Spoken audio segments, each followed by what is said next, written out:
What it do?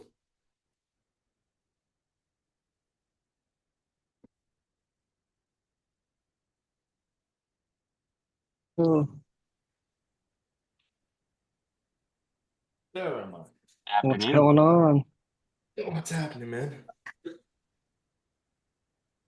Oh Can't boy. hear you. You're muted, Oh wait. or your mic's not set up. That's why I hate Zoom sometimes.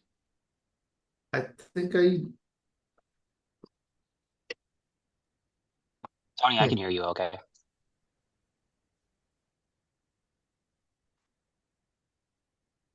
Now it's muted. No. I unmuted.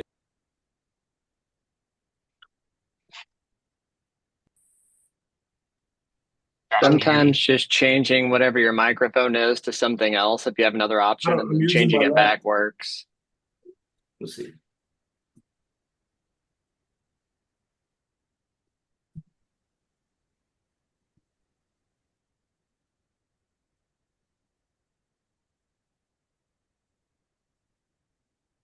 And AirPods make it trickier sometimes too.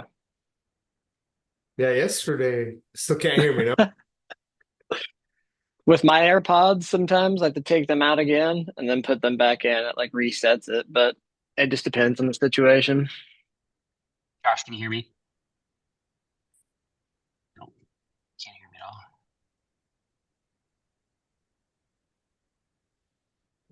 Can you hear me? Still can't hear me? I can hear you, Tony. Okay, so you can hear me clear and loud or no? Yeah, clear and loud for me. So But I don't that's think Josh. Josh Josh got can't a hear us. problem. Yeah, He said he can't hear neither of us. no. Still can't hear you, bro. Or why can I? You guys can hear each It's other, you. but I can't hear Yeah. you? What? Yep. Let Well, that's even weirder. me get my He's blaming light. it on us.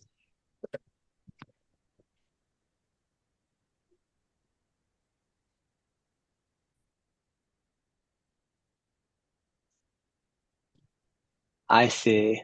Can you, let's see. There's a video playing somewhere, and my audio just got taken over Watching by. Netflix.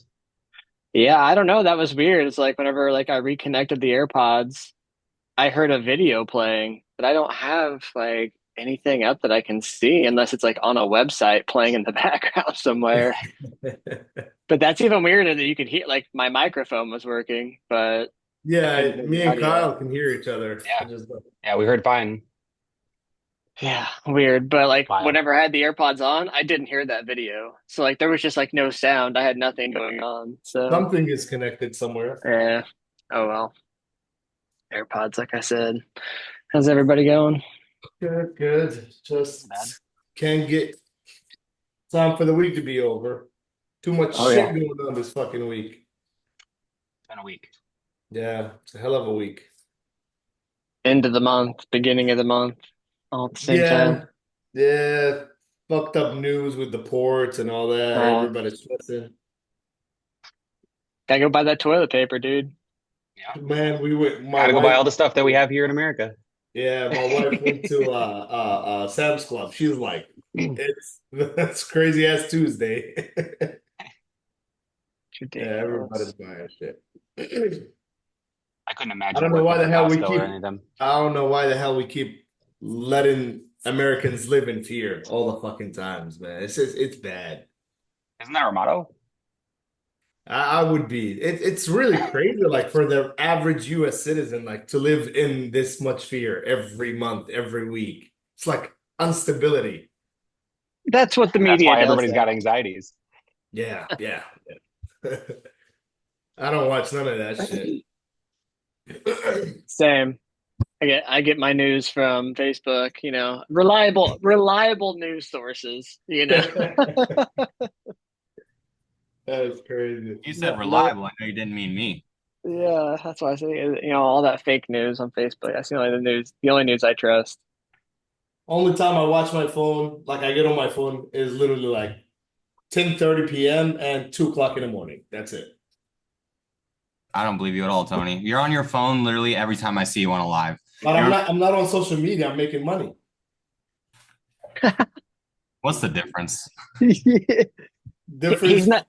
There is difference. He's not consuming content. He's making money. Why is, I ferocious? What's this? That's my management company. Oh, That's my son. He's beautiful. I know. Oh. Calm down. I got a little one too right there. Oh, how old is he? little Tony. 7.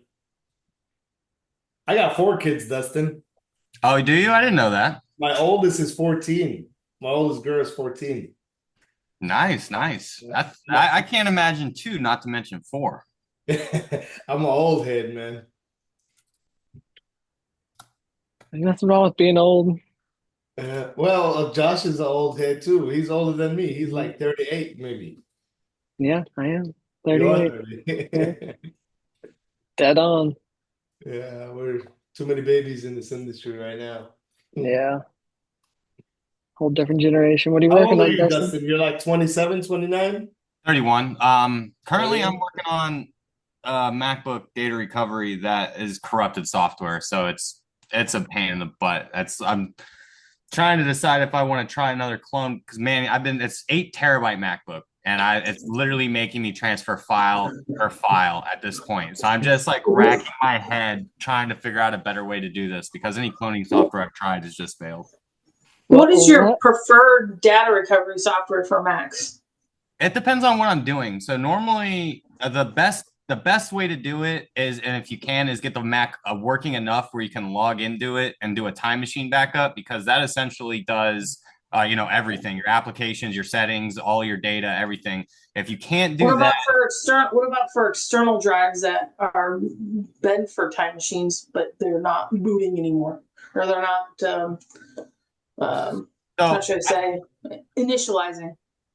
So normally I use Carbon Copy Cloner for anything that I can't get to read properly or something like that. I don't work on like spinning disk drives, so I don't really have too much knowledge of that. Normally in my line of recovery, I have to get the MacBook working somewhat enough to either get it in target disk mode or to actually boot up to the OS. So it's very similar to an iPhone with the new security where you have to, if the NANDs are on the board, you have to get the board working enough to communicate with T2 or M1 or M2, whatever the new security chip is on that unit, enough to unlock the data. Gotcha. 8 terabytes. What kind of data are they putting on a 8 terabyte drive? I don't know, but it's an M2 Pro Max, so they didn't have it that long, and they already had 2 terabyte used. So, and I was looking because this is actually for like another data recovery company, and I was looking at how much the client had to spend on this MacBook. About $6,000 is how much this MacBook costs, and they're about to spend about the same to get the data recovered off of it. So it's You know what's so crazy? Like I would be that guy. Like I would be the guy that would like if I lose my phone, I would be the guy probably spending $2,000, $3,000. Don't take my word for it, Dustin, just in case it happens. how But I was making notes. but I would spend that much money on my phone. Like you It's remember, crazy. Josh, the group, right? The Facebook group. Yeah, I told her, like, I'm willing to like just name a number. Like I make a lot of money off of it. yeah. And she's still working on it though to recover that Facebook group. But I've never heard of her failing at getting something done, so I hopefully she gets it back for you. But I hope so, man. I hope so. I was making over $100,000 a year from it. Have you ever heard of damn, iCloud that's storage? what, It's this It crazy invention shocks me Apple how did. many people don't use iCloud storage. Like I I just know. tell them all the time, use I your iCloud do. storage. It'll be backed up. Oh, I'm so afraid of it though. But I'm like, Yeah. why? It What are will you save afraid you of? so much money. What was it? It's I saw an interview with one of the president candidates, and she was like talking about the cloud. She was like, "It's up in the sky." I was like, "Oh man, that was almost as hard to watch as that Senate meeting where they were talking about like where they were grilling Facebook and Google and all of them. Oh, that was so Mark, hard yeah. to watch." Oh, that's super. It's funny watching politicians try to talk about computers. Have you ever seen a cloud that wasn't in the sky, Dustin? You know what? I'm not talking. Wow. What is your guys' best analogy to describe the cloud to a customer? I just tell them what it is. I'm like, in Nevada, right? There's a big desert. Underneath that desert, there's a bunch of computers that are storing your computer. And I say Nevada. I mean, I don't know exactly where your cloud is or whatnot, but I mean, it's underground, right? It's multiple copies made, and it's not like a Mission Impossible movie where somebody's trying to break into the server room and steal your information. Because let's face it, you're not that important. So I don't say it exactly like that, but something similar. I definitely tell people that they're not important. Like I'm so scared that somebody's gonna steal my social security number. Nobody cares about the most general public people. It's crazy how people worried about this shit, and we're being watched like fucking 24/7. Like the minute you're talking about, like I could be talking about like a Jeep Cherokee, right, or a Wrangler, and this shit is all over my phone. And I just said it, so I guarantee the first time I open Facebook, it's like Jeep Wrangler, boom boom everywhere. Like they're watching every shit. Yeah. Exactly. Ben, what's your question? Why not just ask your question instead of saying that I have a question? And then you're like raising your hand in class over here. If I do it this way, then everyone else stops talking, and then I can ask them the question with my voice. All right. What's your question, man? How have you been, by the way? I've been all right. I just got back from a trip to Japan. I'm feeling very refreshed and ready to get back to work. Anyhow, so you were just talking about how you're recovering, what was it, 2 terabytes of data from a MacBook for attempting to recover. We have not recovered yet. we'll say a prayer.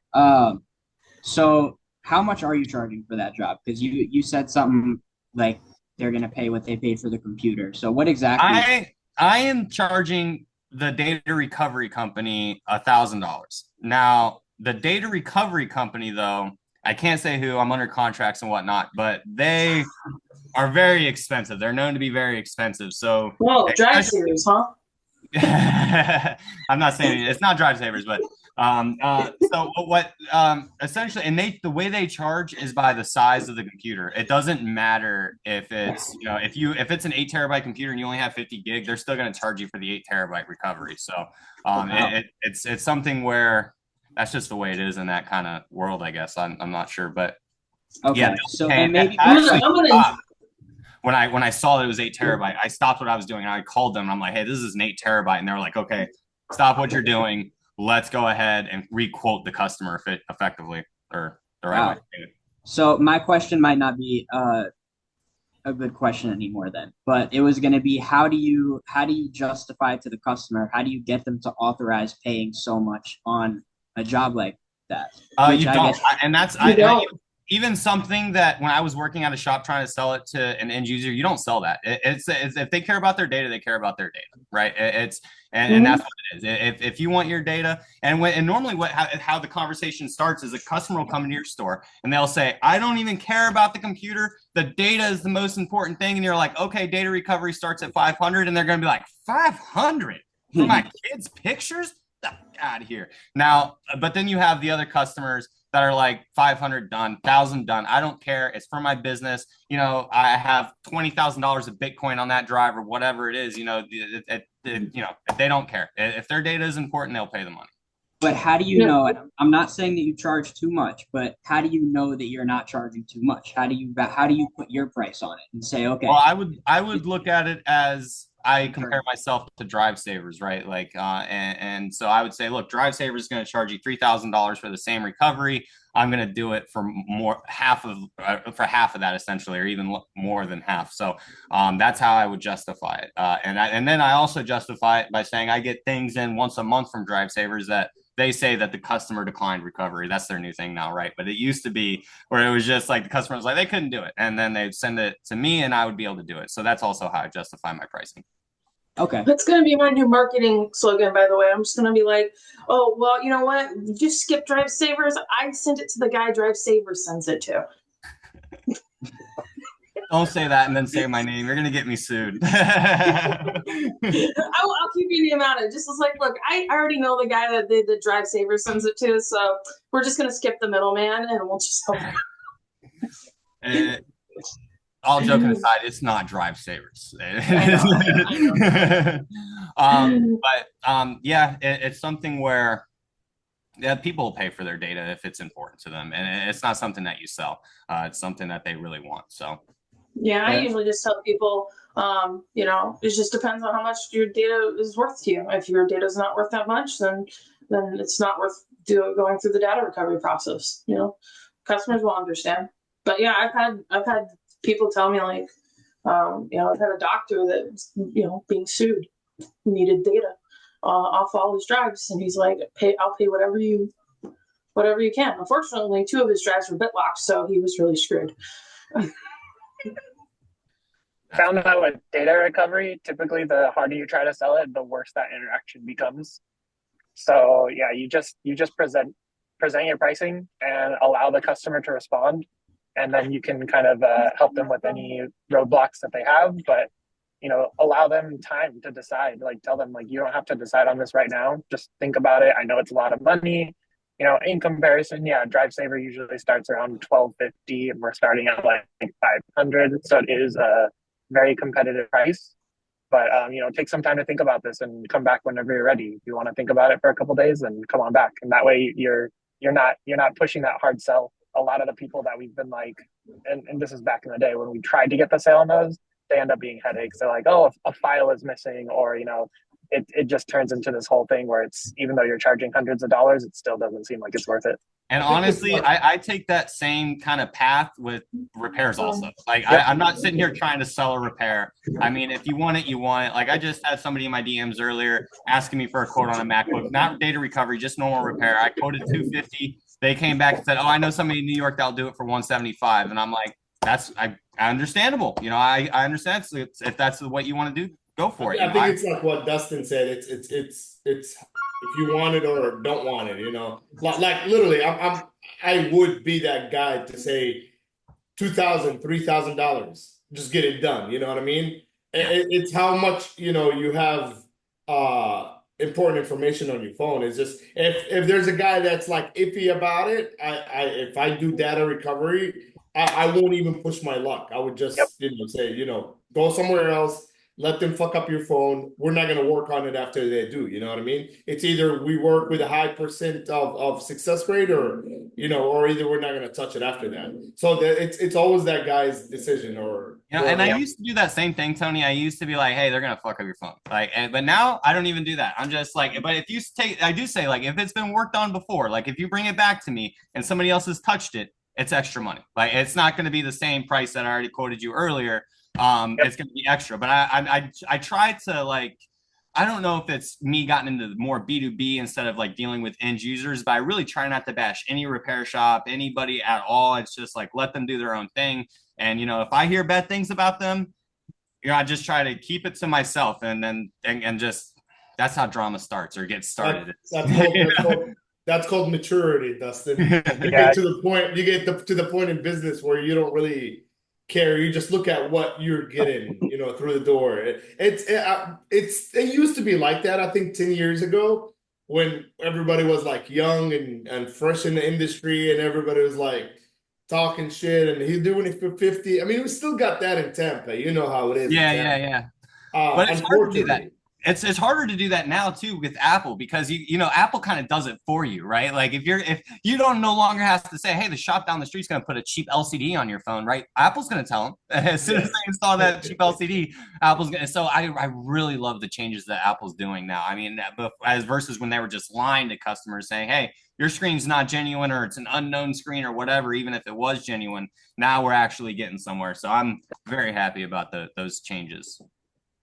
Yeah, you always want to stay cordial with the customer, even if they decline, because they could come back tomorrow. They can come back 2 hours later and just like sit in their car for a little bit, call a couple of other places that didn't sound like they had the confidence to be able to handle it, and they'll walk right back in the door and be like, all right, I'll go with you. But if you're saying like, all right, well, try somewhere else, good luck, and you get offended just because they don't accept your price, then they're not going to come back just because they don't want to show their face. They'll feel embarrassed coming back.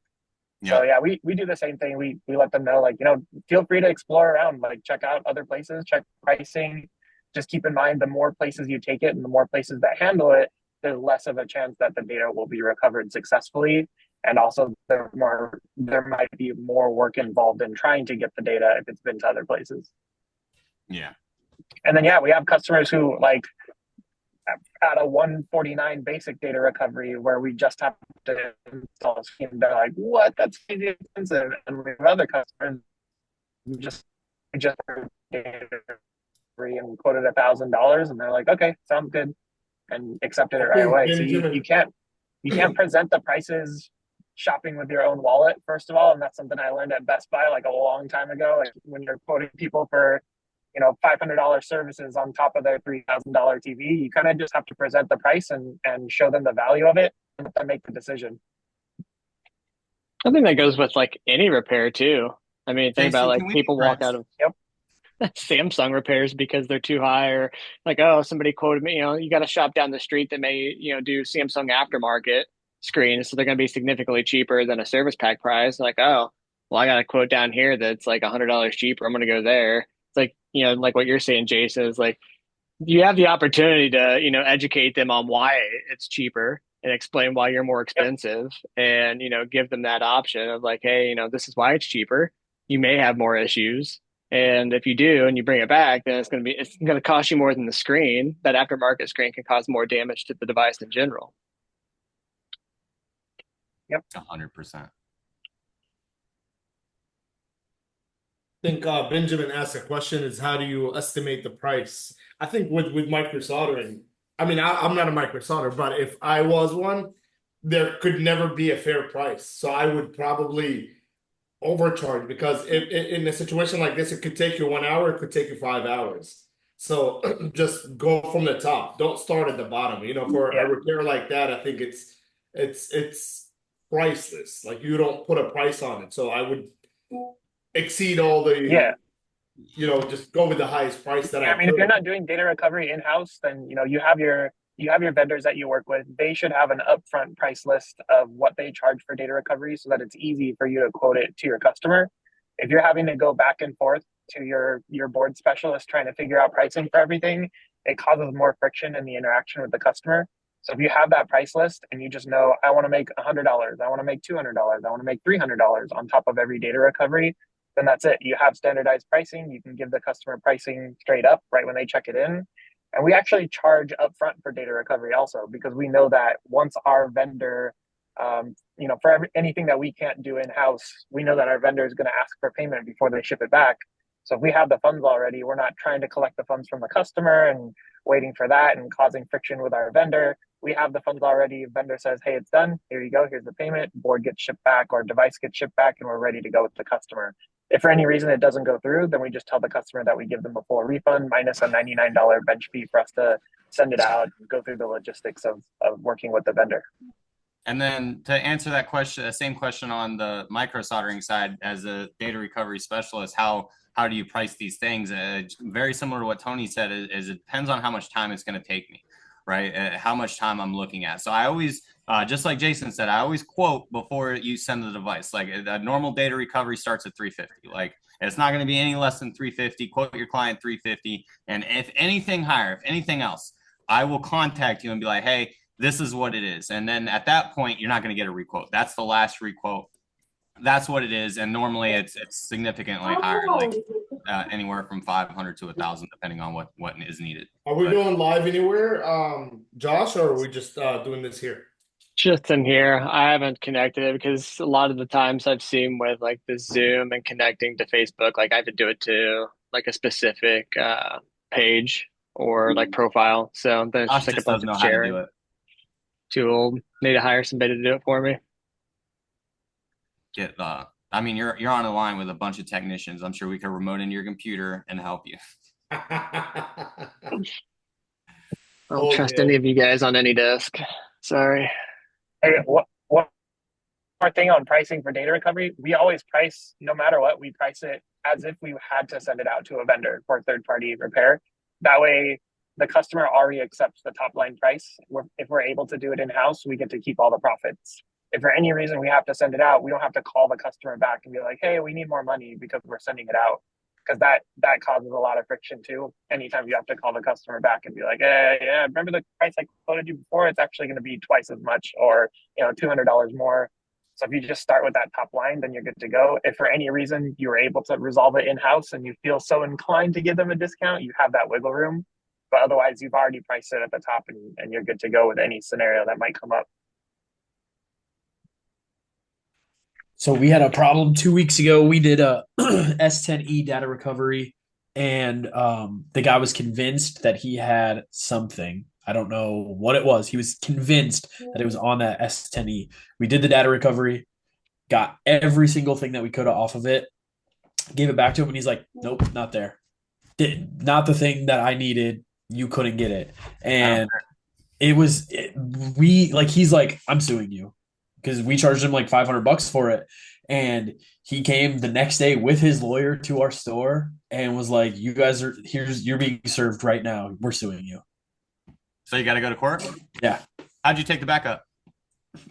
Through, it was a Samsung, so it was just through Smart Switch? Yeah. All right, take them to court, countersue. That's what I said. I was like, "We have the files of every single thing that was on that device." He said, "It's not what I was looking for." And I was like, Not "Then to it mention, wasn't there." I can replicate the data recovery right in front of you. You can have the phone in your hand and tell me where this file is supposed to be. It doesn't matter. I got an exact clone of the phone. Everything that was on that phone is in this backup. And Smart Switch is great because if it fails to back up something, it will put up a flag, be like, "Hey, we couldn't back this specific thing up." So that's why they have no way of proving what was on there to begin with. So Exactly. And that's what I told him. I said, "You have to be 100% sure that what you are looking for is on this phone because you're paying me either way." And up front, he was like, "Yep, that's fine. I'll do it." And then when I gave him his phone, I assume what's really happening is, he just wants his money back, right? Like he probably got everything he wanted. There's no way for me to know what he did or didn't have on there. He just wants his money back. He didn't find it. How long does a data recovery job takes, like time wise? 1 minute to 3 weeks. Yeah, right. Exactly. Like actually working on the phone, what, like hours? It really, really depends. I mean, that's why we charge standardized pricing, because sometimes it's super easy. We find a cap next to NAND that just needs to be flicked off, and we didn't have to split the board or anything. Sometimes I don't even have to take the board out of the phone. And is it financially worth it, or is it something that differs you from your competitors? For me personally, I think Dustin does the same. We have standardized pricing to make it super, super simple for the employees to quote and get the sale. And because, again, we don't know if it's going to take 5 minutes or 3 weeks, we always quote 1 to 2 weeks just to be sure. But if we happen to finish it in 2 days, then we're good to go and the customer's happy. But you just never know what you're going to come across. And you don't want to check in a device to be like, "All right, well, I'll find out how easy or difficult it might be, and then I'll provide the quote." Because you might spend 2 or 3 hours or 3 or 4 days trying to diagnose what's going to get that device to turn on. And then what is the percentage of the revenue of like data recovery a month for a retail store? Was it like 1, 2, 3%? Every shop's going to be different. It depends on your ability to sell the service. It depends on your ability to turn that service around in the time frame that you quote. Tony, I'll give you an example. Just so because I can only do I'm only going to search Samsung data recovery on my POS, but Samsung data recovery, there's been a lot of S10s recently. I'm looking about 5,000 for the month just in Samsung. That doesn't include iPhones or MacBooks. And Samsung's probably the least thing I work on, or the thing I work on the least. So if that gives you an idea of that's all profit. There's no, unless you have to buy a donor board or a complete donor phone, that's still super cheap and your overhead. So yeah, that's extra profit that you got to pay your bills with and leave more profit for you. Yeah, that's fair enough. And somebody who, like Dustin, data recovery is only working by himself, he doesn't have to pay employees. It's just 100% profit. I mean, obviously it's his time that goes into it, but it's 100% profit. I wish I could pay employee. I wish I could find an employee that would come in here and do data recovery. Like Jesse, he's got to figure it out. He's got his own employee now, and his employee is doing all of the easy jobs, and Jesse's able to just concentrate on the harder stuff. And so that's why his turnaround time is so much faster than mine. But Dustin, you're not going to find that in Florida. I can tell you that, bro. I know, because you take every good employee. Every time somebody's like, "I might want to be a technician," Tony comes knocking on his window like the damn tooth fairy. Be like, "You want to open up a cell fix?" No, Dustin, what's stopping you from? I fired what is it? My California store, we had 5 employees and I fired everyone and just hired one person and just started training one person to take every basic employee job, and then I would do everything else. So, and then I just recently sold that store. So now the Oklahoma stores are the only ones I got. It's me and one person in each location. Yeah, I've realized that big states like Florida, California are hard to find like good people. You know, we've been around and I've seen people from every state. If you go to like Ohio, Arizona, like Utah, like areas like that, you'll find like pure good people still. But big cities, big states, you'll find some corrupted ass people. Florida is one of them. Like you can't find good people. Yeah, I'm thinking of going back California, to you had to Texas. act like you were bigger than you are to get somebody to feel comfortable to work for you for 25 bucks an hour. Oh, I got big Man, plans. I completely disagree with all of you. Why? I mean, I This is a subject near and dear to my heart. I believe in not looking for talented technicians. I believe in looking for good-hearted people with good work ethics that can communicate yes, well, and just training them from the ground up. Amen. I and have I think you I were, have 0% turnover in 8 years. The only and I people who think you have were about left, to ask me what's stopping me. That right there, being able to find good-hearted people, being able to find somebody that really wants to work. I mean, how and have you also the tried to time look? a little bit. Like if you have a queue, like I'm 5 to 8 business days out. Like and when you have a queue like that, it's very hard to tell your customers, hey, I have to take off this week because I have to show somebody how to open up an iPhone, how to open up a game console, stuff like that. And I know Jesse yells at me all the time for not doing that, not taking the time, and it's a sacrifice that I have to make. Yeah, I'm going to piss off some clients, but at the same time, I will be able to grow that way. So I think the big thing is where I'm at. It's very hard to find somebody who wants to work and who's not a freaking criminal. There's Honestly. like 3,000 people living where Dustin live at. The That's what population I is did. That's 3,000 I put people to a, choose from. yeah, I did the same. I put an ad out to hire an assistant. That's what I advertised for. I wanted an assistant, and now I have her doing computer repairs and Xbox teardowns, and I do the soldering, and I do the phones and the tablets and the data recovery, and Yep. she does all the other stuff. And I didn't even have to sit down and take the time to show her how to do it. I just said, "Here, watch these videos." Yeah. Yeah, so our last That's what I hire, did. I said, watch these videos, figure it out. Don't just tell me yeah, what you think. She's made some mistakes, and don't get me wrong, I've corrected them, but I was never hard on her. I said, you know what, you made a mistake. It's okay. I'll eat the cost because we all make mistakes. I just showed her what she did wrong, and I said, okay, this next time we'll just maybe let's just what is pull it the a little cost? gently. What is the Oh, fair cost for you to what is a okay. Well, you fair guys will. number for You you to not say honestly anything for the month? what's the question? say How much are you willing to lose before you like grab that person and say, get the fuck out of here? oh, well, see, for me, it was just like, okay, I had to solder on a chart, a charge where she pulled a little too hard on one or two things, but she's never repeated those mistakes. Yeah, I And think it so depends on I'm not, the kind of mistake it, that they're making. And yeah, yeah, definitely if they're repeating mistakes and they're just not being careful.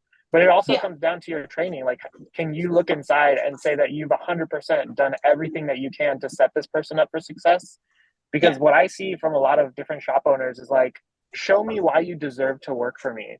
And we operate the complete opposite. Like, hey, let me show you why this is a great place to work and all the opportunities that you can get and all the training that I'm going to give you. And we follow through with that and make sure that they're set up for success, because nobody likes making mistakes. Nobody likes breaking shit, right? And No, so yeah, if it depends on your reaction to those mistakes also. Are you like, oh man, this is going to cost us like $300, like let me just fix it for you, whatever? Or are you taking that as a training opportunity and taking a deep breath and going like, okay, yeah, this is how, let me remind you how to remove connectors or whatever it is. And were they properly trained on that in the first place, or did you just sit them in front of a YouTube video and say, hey, here you go, good luck? Are you I feel like actually spending the time and investing in these people? I feel like if I worked for Jason before I started my own business, I still would not have started my own business. I would still be working for him because He's I would be a so nice content. boss, huh? But I'm an So asshole boss. Like I had somebody working for me, and and within the period he was working for me for a couple of months, and the mistakes kind of started in the last month, and that was my fault because I hired somebody who already said that they could do micro soldering, right? And so I saw him do a few things, and I was like, okay, that looks pretty good. I would adjust like the way you clean it. I clean it a little differently, and so on. But I kind of let him go. I was like, all right, this is you're good at consoles. I gave him some consoles, PS5s, and then he damaged a couple of, like, they were straightforward HDMI repairs, and he had somehow damaged Southbridge, etc. And so on those I was like, not a big deal. We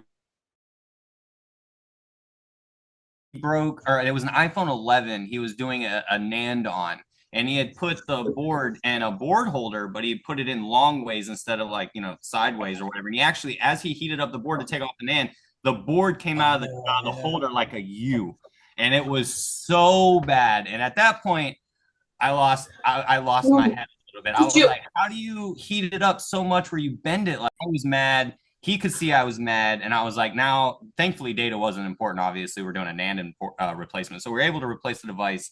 And then the last thing he broke, I was having him test the logic boards on a 16-inch 2021 MacBook Pro, and he had damaged the display. It wasn't my display; it was a client display. And those had self-service and calibration. So at that point I was like, this is a $600 loss, man. Just just get your stuff, and we're just gonna call it a day. Like this is, it's too much. And that, ever since then, I've been really scared to hire somebody else. Our operating. So, have you ever considered putting them through a micro soldering course? Yeah, again, that just comes with the time. Like and again, it's you have to sacrifice your time, your clients' happiness to come up with the time to do that. I think she's saying like enrolling them in a course that's already ready to go.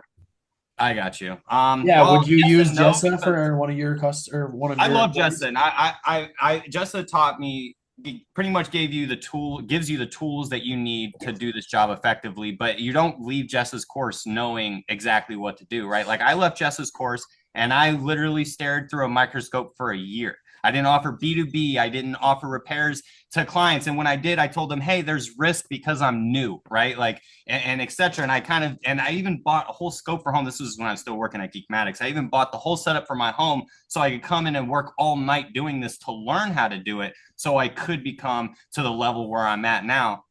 So it's something where you ask, hey, would you send somebody to a course?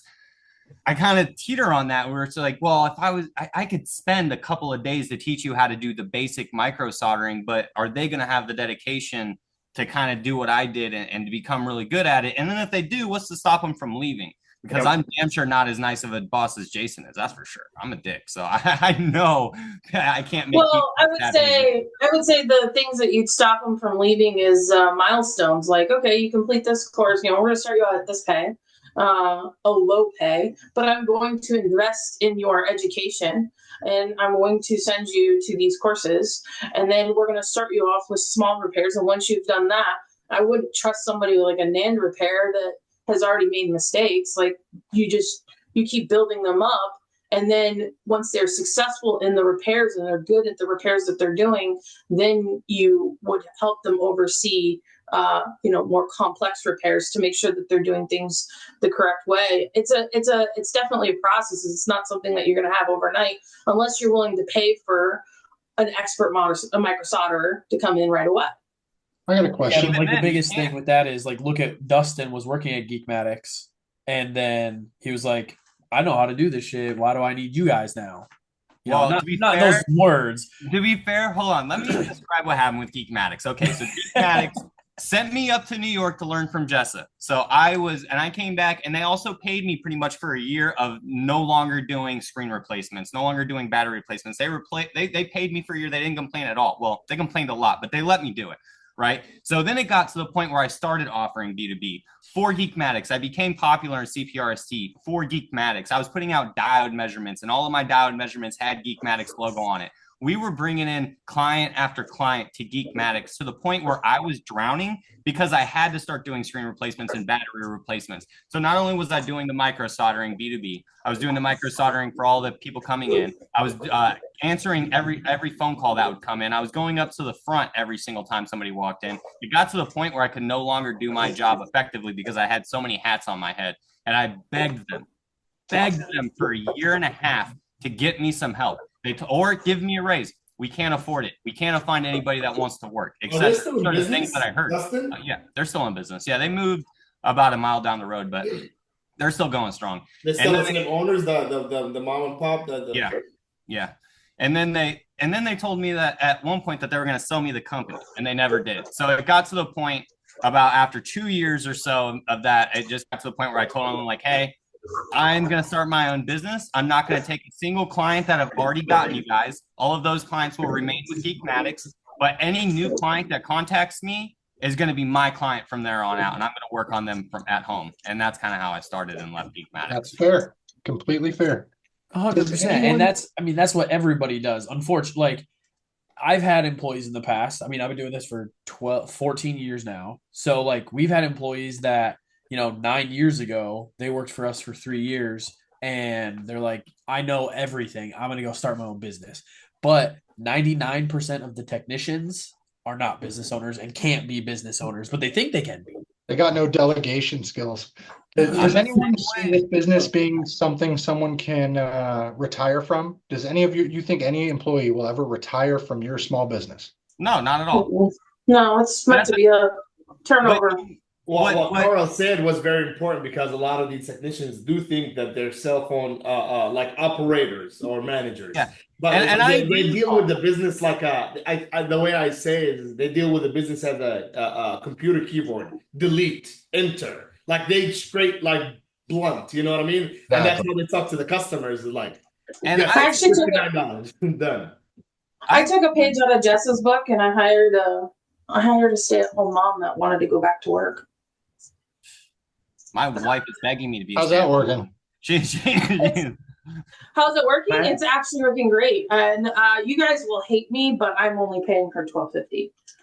I don't know. You save as much fucking money as possible. I downsized massively from all my stores for a reason. I make more money and I work 3 days a week. Fuck it.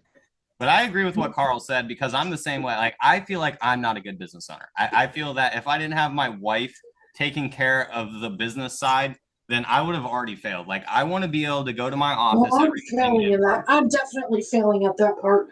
I need help in this business side.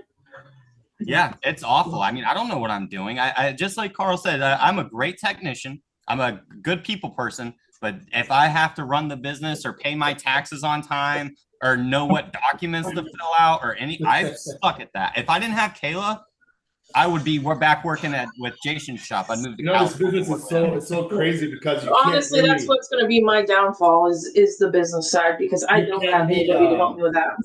You can't be like a very, very good customer service. Like you can't do too much and you cannot do nothing. So that's why like it's so hard to manage or to own a cell phone repair shop because you really have to balance between showing the customer that you're desperate to make that sale or make that repair or showing them that you don't care. So you really like have to balance it. And it's nice because it doesn't allow so many people to know how to run a cell phone shop, but it's so cheap to start. And that's why a lot of the people that are ex-employees, end up, like Carl said, 99% of them don't succeed because it costs nothing to start a cell phone repair shop. None of these companies have limited to how much parts you can buy or how much phones you can buy, and you can just buy showcases. It costs you $5,000, $10,000 to open a cell phone repair shop. I started with $450. You can just buy overnight parts.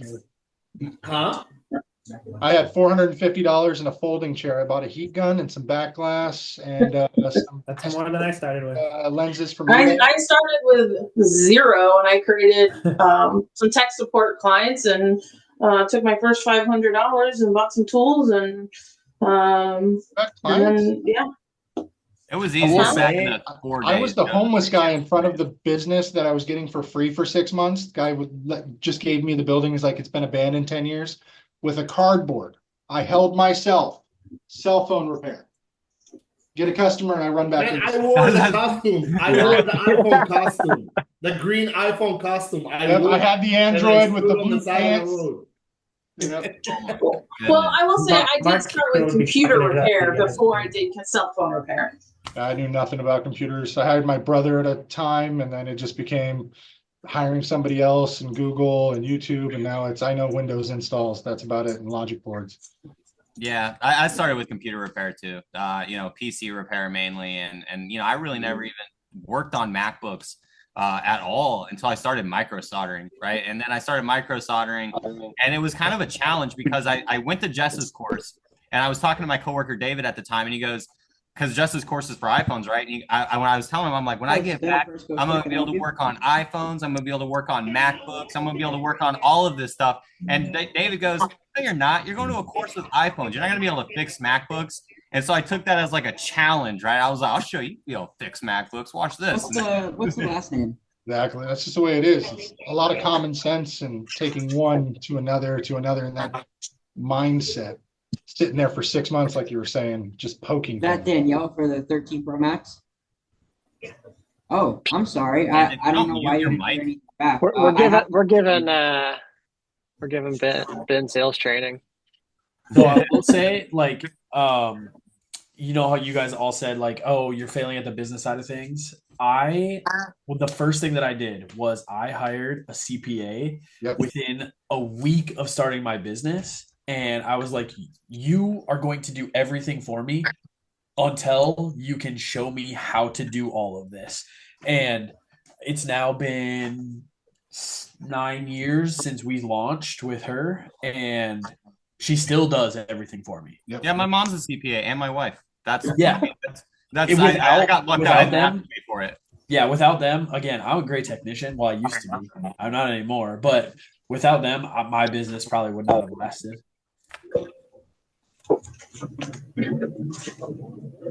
How many stores you got, Carl? I had 5 at one point. We are now down to 1. Closed down or sold? Closed. 2 of them converted to CPR. And then we closed the other ones. Honestly, it was more of a headache with the amount of stores because I wasn't close enough. We had one that was like 9 hours away, and without being able to be there, we were just seeing money bleed from the business. Yeah. How long you would wait on a store before closing down? Like how much time you would give it to bleed? Yeah, so I dropped like $300K into a store, left it open for 3 years, and it wasn't working, and we closed it. $300,000 now. To a store. I would like to see that store. Holy crap! That's a lot. So it was $300,000 over the course of 3 years that we. Oh, okay. Not that I put in $300,000 and then I plug. Over the course of 3 years, we lost about $300,000. I lost Still a lot. $100,000 at the beginning of 2023 at the Carmichael store. I was embezzling and a couple employees with them, and it was just a nightmare trying to track it all down. Made a huge YouTube video about it. It was hilarious. Just went in there and fired everybody. I wish we would have kept that store open for another like 18 months because we closed it 18 months before COVID happened, and we would have been able to get a bunch of money back and then close that store. Yeah. I fired everyone and then hot sold it to a guy for $100,000 down and 80 or $5,000 a month, and he just paid it off last month. Oh, I was going to say, it definitely wasn't Casey Kelly because he still owes people like millions of dollars. No, this guy is Anthony Davis. He'll be running the Love to Fix Carmichael location. How much you sold it? Chris, you said 100,000? 180. No shit. How much was you doing revenue a month? 30 to 35, but the last 3 months that it was doing was like under 20, like 18 to 21. He paid you 180. Yeah, well, the problem was that there was theft, right? So we had repairs coming in. So we had verifiable, like these are the funds that should be here. Yeah. And so I wanted 250 for it because I ran it for a month after firing everyone, and we were still taking 40 grand. So that the customers were coming in. And so I was like, well, either I'm going to stay here for 6 months and then try and sell it for 250, or I'll let you give me 100 grand down and then 5 grand a month. And he did. So he I just, just I don't know. A buddy of mine called me 2 days ago, and he is in I think North Carolina, and he owns a cell phone repair shop, been in the industry for a long time. And he was telling me about buying two stores. And he was like, I'm buying two stores, I'm paying $40,000 for one of them, and it's doing like $2,000 profit a month. I said, why would you fucking pay $40,000 for a store that's doing $2,000 a month? He goes, the potential and the employees. I said, I would never buy a business relying on an employee that's one day gonna tell customer you, base, yeah, but not the employees. yeah, not the employees. Yeah. And I was like, just go open your own fucking shit. You know what I mean? And Yeah, for is We had two thousand contracts dollars with really worth? schools alone that were 8 to 10 thousand a month. Yeah, So it's $2,000 is not worth to buy a business for, in my opinion. I mean, I guarantee you, in one location, if you just post more offer up ads and Facebook ads, you're gonna make those $2,000 from the same store you're in. You know what I mean? So I think people falls into the ego of I own two stores, I own five stores, I own. They love that show off I part of got it. caught up in that whole fucking. Yeah, and a lot of people in Tampa are like that. They're like, I own six stores, and it's crazy. Tony, you're the exact same way, except you're just like I franchise like 30 locations. But look, I'm gonna tell you, what happened. I'm gonna tell you what happened. So there was before COVID and after COVID, right? Before COVID, there was good people, there was human beings that you can interact with. Now there's fucking zombies, right? So before COVID, we were like, okay, we're gonna find the right people and we're gonna grow. 2020 hit, and we're dealing with a whole. Did she just scroll down on the chair? What the? All right. So 2020 hit, and we're dealing with zombies. Like literally, look, I'm hiring people. I was like, "Do you smoke weed?" They're like, "Yeah." I said, "Cool, just don't do it at work."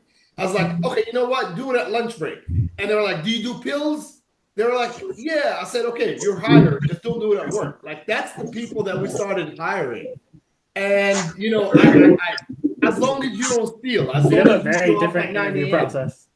Yeah, well, we started like Tampa, man. We're like fraud and money, and everybody got money, and everybody's doing fraud. So I think the best thing that I've done was in 2021, 2022, I've realized that I'm about to start drowning. And then I've started selling to ex-employees of mine. Like, hey, you have $100,000, you have 80, give me 80. I'll, do a payment for 20. You have 50, give me 50, do a payment of 50. And like some of these employees that's been with us for 2 or 3 years, we're making like $5,000 or $6,000 a month. And now literally every single one of them make a minimum of $20,000 net profit net a month. And these guys are now believing in my dream, and they're talking about it. And the energy that I had 12 or 14 years ago, I don't have it anymore. I can't deal with the 19-year-old kids or 18-year-old kids anymore. We can't deal with this generation. And obviously, we're not TikTok superstars where you do this crazy shit and whatever. And these guys are doing it. They're doing the TikTok videos, they're doing Instagram videos, and they're doing like bling bling chains and $30,000 Rolexes and stuff like that with diamonds on them. So I kind of gave in that, hey, give each generation its own chance. So now it's not 50 cents and Eminem era anymore. It's not G Unit. It's fucking whatever rap shit they're listening to. So let it roll. Skibbity. And they're doing good with it. They're doing good with it. I post a video, I don't get 8 views. They fucking post a video, they get 45,000 views. I must have missed where you like went from the segue of I hire people that do pills to TikTok stars. Like I don't know where like I was wanting the justification on people that do pills. Okay, so here's what happened. The people that I sold stores to were ex-employees for 3 to 5 years. So I know their background. Like I know they're hardworking people. That 1%, let's call them that 1%, because literally, if you tell me how many good employee I have, I will tell you 1%. So those are the 1% that I've collected over the sounds fucked up when you say collected, but gathered like got around for the past 5 years. And those guys, if they had money, I would invest in them at least like something, some kind of money. And then like, hey, here's a store that was doing $20,000 a month. And that goes for you, Chris. Like literally, instead of selling, that's what I've done. I've had stores that were doing 14, 16, $20,000 with an employee in it. And obviously with an employee in it, you're making $2,000 a month barely if they're not stealing. So that same location, I would sell, make my money back. Like I would have sold it for 150,000, 120,000. I made all my money back that I've lost in the past couple of years.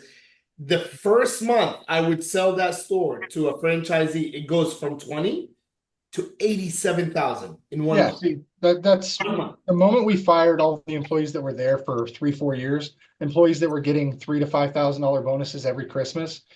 It just something changed. It was like their drive dragged down the employee or the customers and the sales. When they were gone, twice as many people came in, paid twice as much. Yep. It was more energy. So when I sold it, yeah, he was willing to pay me 180 because he had 100 to spend. There's potentials in it. You see the potential. He's turning around 35 to 50 on, the swing here.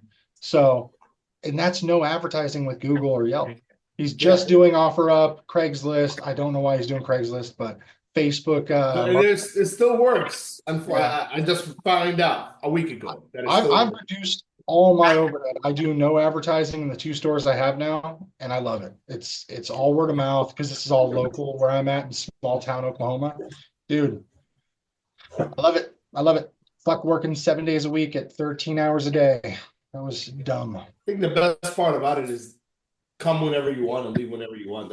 That's the privilege. I found a couple of good people because, man, out here I was offering $15 an hour to start, and people would work 2 weeks and move out of town. Wow. Where are you at? Woodward, California, Woodward, Oklahoma, and Enid, Oklahoma. And so Oklahoma's pretty. Isn't that where what's his name? Casey Kelly and those guys were at? Yeah. There was a guy named Tony something. Was it Tony? His partners. I've heard, and correct me if I'm wrong, if anyone knows, I heard he sold his stores for like 2.7 million. Never even heard of him. No, you're thinking Cole.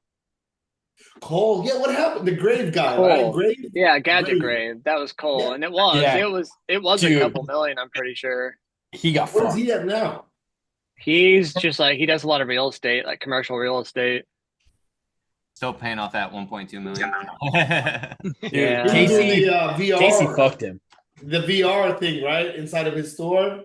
No, you're the VR thing inside of the store. He was doing he was doing like a live videos of his store during Black Friday to show showing how many people were in there. I got you. Yeah. There was always a ton of people in there. It was crazy. He'd do like insane numbers. That's good. That's before the financing and all. Now people are struggling with financing. It's true. So that's how fucked up the industry is. This industry is upside down, man. Pre-COVID, everything was. What do you think is going to happen with this? For as much advertising as possible, get as many customers, as much money. Now it's let's try and get as much, and you still get hella customers. But it's been like this for like 2 years. It's been like, forget the COVID time, but it's been like this for 2 years, where it's like, and that's what a lot of people don't talk about is like reality. I'm the kind of guys who I hate like being so hyped up over nothing to make people excited. Like it's reality, it's fucked up. It's fucking bad. Like, and it's getting worse. Like it's not getting better to say, you can open more stores and, to my knowledge, even CPR went down to like what, 300 stores now, right? Josh, if you have an idea? I think they have over 400 still. UBIF has been dropping a lot. But they had 800 and something at one point, didn't they? Well, I think they were including a partnership with iReparo, which was over in UK that had 300 stores, but they weren't like actual CPR conversions. I think it was like a partnership that Davies had an investment within them as well. So that was whenever he owned CPR. I think that's whenever it was considered that. Kyle, you may know more. Alex Johns, I think, from Bermuda. They're no longer licensed in Bermuda. So Alex Johns is no longer a CPR. So it's hard. I think they're living off mainly from the insurance claims that they're getting. Well, Tony can help us with that. He's a CPR guy. But now I'm pretty sure that they're not even doing all the insurance claims anymore. And I think Batteries Plus is doing half of the insurance claims for them. Oh, I hope Really? not. Hey, They're don't so remind awful. us that's PTSD. I was gonna say, Oh, Tony's hold here. up. Yo, Yeah. sorry, I'm So late. Batteries Plus are back doing more insurance? Yeah. They are stealing from us. Like Yep. straight. Really? Tell us about that, Tony. Tell us about that. Ooh. To Well, what you can. To what you okay. can. Hold on, To let me what go you're grab my allowed. pitchforks. There are certain things we can say, certain things we can't say. I don't believe they're IRP, so they don't do Apple claims, but they do Samsung, right, Kyle? No, they can I do don't IRP. think. Oh shoot, they can now. Yeah, Yeah. but that's not Yeah, they could do IRP is not warranty work. That's just repair. No. So for all the claims, claim. you have to use genuine Apple. Yeah. So for a while, Batteries Plus wasn't doing Apple; they were only doing Samsung screens because they weren't IRP. But I guess now they're IRP. So now they're getting Apple. Yeah, I just visited last hold week, on. and they're doing Question. IRP. So because they can do IRP, Apple is now letting them do warranty claims via IRP. No, not No, warranty. no. Just insurance claims from T-Mobile and Oh, like insurance Spectrum. claims. I got Insurance. you. Yeah. Okay. No, All right. Yeah, warranty. Xfinity, T-Mobile, Yeah, Spectrum, them. warranty will always remain Apple and Best Buy, and then like some ASPs until they change that, which I don't see them ever changing that in a long. It's gonna take a lot for Apple to change That's that. why I was questioning because I was like, whoa, Yeah. hold on, that's not how I know how that works. So. No. All I right. mean, again, not even like CPR like talked to Apple about that. Apple's like, yeah, no, like no, we're not.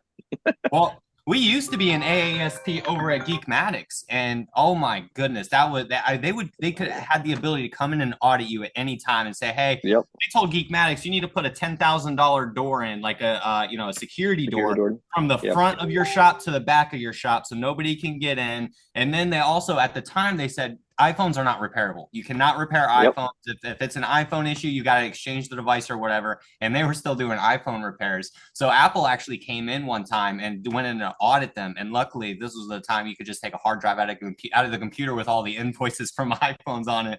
And they didn't get sued, but Apple just kind of this didn't extend their contract because we were doing so many. Because this was the time when you had the white MacBooks that were cracking on the side, and they would become. It was like a secret RMA type of thing or warranty claim. So they didn't. It wasn't a public recall, but if somebody came into the shop with this issue, then you would just do it under a recall. And we were working with Mac of All Trades at the time, which is a really large wholesaler of Apple products, and they would literally deliver us pallets of these white MacBooks, and Apple was writing us check after check, and they hated it. And that's when the auditing started. And then they were just like, yeah, the auditors said, hey, you're not supposed to be really advertising these white MacBook repairs. You're not, I don't know how you're getting so much, but you really shouldn't be doing this. Like they wouldn't tell us not to do it, but they were saying like, it's not really how it's supposed to be. And then when we were like, look, you either got to tell us not to do it or we're going to continue to do it. And that's when they were like, all right, they just didn't renew the contract the next year. Hey, Tony, I need a different mug. I don't have a GSM Warehouse one. I have like 3 of them. Sorry, bro. Because Tony loves me and bribes me with cups and We're the plug. I'm just I don't bribe bribe. to Josh. I don't over bribe here, enough people. Yeah, I don't bribe enough people. Yeah, I need more bribery. I've got shirts from you. It looks like you were bribing me fine. That was a bad attempt at a bribery. But oh, by the way, another time. But yeah, we're coming close to doing what we were talking about doing a year ago. So that's cool. Oh, are you? Yeah, so getting there finally. Yeah, that's definitely a conversation for. Yeah. So Tony, dude, Josh looks like a light bulb over there. Yeah, I got lights on the sides of me. Tony Baker's got a little bit of a Joshua Orange hanging on the wall behind him still. Oh man. Which one is? He blocked me, I think, 2 years ago. Didn't he block everyone? I thought he deleted his Facebook. He No, deleted he his blocked Facebook again. Yeah. He blocked me like 2 years ago. Did I he said like something scan mobile about, I don't centrics and then exit? Who's that? I mean, it kind of It happened. went Josh for a Orange. lot of money. It wasn't for a lot of money. He delivered some, but then he just stopped Oh, delivering and we just like continued making excuse oh after no, he never. You excuse. talking about Joshua Orange? Yeah. Yeah. Bro, he scammed I me out of think like this 40 one bucks. is from him, but Yeah, it I've is. met the other guy. What's his name? He's done my other ones. Raul? No, no, it has to be fucking Raul. Much easier. He That- scammed all of us. Not me. The prime Before guy, my right? time. Yeah, prime guy, right? Prime guy. Logan? Raul, the guy Prime that tech. does the metal Prime shit. tech. Yeah. Prime tech. Yeah, Raul. Yeah, well, the last time I remember him, he was on social media. He's like, "Don't talk about my wife. My wife is running my Facebook and shit like that, right?" Oh Can God, you Yeah. that imagine was that? so bad. That was Yeah. was that like 4 years ago now? Yeah. Raul, We isn't that got, the G Tool guy? Huh? Isn't no, that the G no, Tool guy? no. He was No, the original no. back glass guy. Yeah, What the was He's it 5 prong called? What clan. was holder it and it's like called? The one RCK, that, I think. $500 for yeah, $3 worth of metal. Well, yeah. shit went downhill when Mobile Centrics bought the fucking things, and And they like couldn't the stock. issue with Mobile Centrics for $47,000, and then Nuts like a and week bolts. later he goes, "My wife is managing my Facebook, and whoever's talking to my wife, da da da." And I'm like, "What the fuck?" This guy just went on a. I Oh man. remember Tirade, Good yeah. times. Good I times. remember when those things got delivered to Mobile Centrics and there was just like a box of parts and they're like, please figure Yeah. out how to build They weren't these. even assembled. Yeah, they Yeah. were disassembled. Yeah. Oh They, man. We had to put a sticker on it, an MS under it. They had like contact, like it was like Raul's contact information for like any support or like installation instructions, whatever, because like they knew that they were gonna get slammed with people be like, hey, what is this? They're like, fuck that, like our hand, like we want to wipe But our he was hands on clean Mobile of this. Centrics, Josh, right? At that Yeah, time. yeah, it Okay. was a shit show. Too bad they didn't have the robots back then. They could have just built right. everything. Shoot. Bro, okay, listen. I want to backtrack a second. I want to go back to Joshua Orange. That guy scammed me out of like 30 bucks. I bought some smoked meats and stuff, and then Beef he sent me jerky. a jar. I forget Fell what it for a was, some sort of a sausage? sauce. No, the sauce or something like that. And then he shipped it in a glass jar and it broke in transit. He's like, bro, sucks to suck, and then blocked me. Get over it, Tony. Get over it. Bro, I'm still mad, man. Like it was supposed to be good. That's how I'm gonna start handling my RMA claims, right? Be Yeah. like, sucks, block. Sucks, bro. Block, yeah. God, there's so many fucking scammers in our industry, man. What the fuck? Over Seriously. It's $30 wild, dude. too. Oh my god. Well, to be fair, he didn't block me only because of that. It was because like it was like this. I think that was right around the election time, and I said something like pro Trump, and he was like "f you," and then block. I was like, okay, well, I mean, typical That's stuff where in you went America. wrong. You missed out on Yeah. $30 because of your political. Was there another guy Yeah. named what's his name? That redhead guy that used to do bitcoins. Not you, Ginger. Oh, Ken the other Bozak. guy. Brisk. What's his name? Ken Bozak. Yeah. What happened? Yeah, he's still around. He's still around. Yeah, He's he still Whatever does all happened to crypto. the crackhead Jake? 800 tattoos later, and the dude looks a little interesting. Did he really like win bitcoins or some shit like that? He made a lot of money in it. He made a lot of money. Yeah. I know he like made his own coin. He had a community, and I don't know what happened. Some people said he just scammed them, but he made a ton of money. A lot apparently. He literally his life is just like flying around, going from Bitcoin convention to Bitcoin convention, and like he had like 30 tattoos of just like Bitcoin, like and basically any like apparently like a bunch of new coins came out, and like in exchange for a tattoo, they gave him like 20 grand and crap like that. Like he's making it. I mean, I guess. There's a lot of people that's been around the block in this industry. So. Dude. So who's the Dustin? You probably know who's the latest scammer. Like who are we looking out for now? I think I would say I don't want to say the latest, but there's two of them. You have the guy that's local to me in Florida, not local to me. He's just in Florida. What's his name? Josh something or other. That he always comes in with an advanced micro. He always comes in with a different profile, offering micro soldering at dirt cheap prices. People send him the product, and then he doesn't send it back. I don't know if he fixes it and keeps it and sells it or what he does. But I thought it was old news. Did he do something again? I mean, I think the last time I heard from him was like last week or 2 weeks ago. So I wouldn't call it super old news. And then the other one is the Joshua Merritt, who I feel like is still in CPRST under a different profile because this guy is in there like every freaking week and he gets called out for being in there. And I have to run to Wakas or whoever's running that freaking account and say, hey, look, this is Joshua Merritt, get him kicked. So it's like freaking I'm moderating CPRST apparently What with that. about Gotta put you on a there's salary. another local-ish guy to you who does refurbishing, right? What was Mike? screen refurbishing? King guy, the king. Yeah. Are you talking about Mike? Yeah, I am You're talking like, about I Mike. knew, Oh. when you were like, there's a guy that does screen for refurbishing. I was like, I know who this motherfucker is talking about, Mike. Man, that was What happened with him? and that's it sucks because I look at Mike as a buddy, right? Like I went to Mike's Yeah. house, Mike's been to my house, we've made steaks for each other. I mean, he's a good guy, but it's Make just steaks for each other. Bro, I'm not gonna lie, that sounded a little sus. Traded meat. I'm not, bro. I made my bed for him. I was like, come and sleep with me. I don't care. No. Whoa. With No, but, Dustina or with Dustin? Nah, that was Billy Ray. But What happened to that guy that was driving a party in Florida? There was a guy that does refurbishing, or micro soldering. What's his name?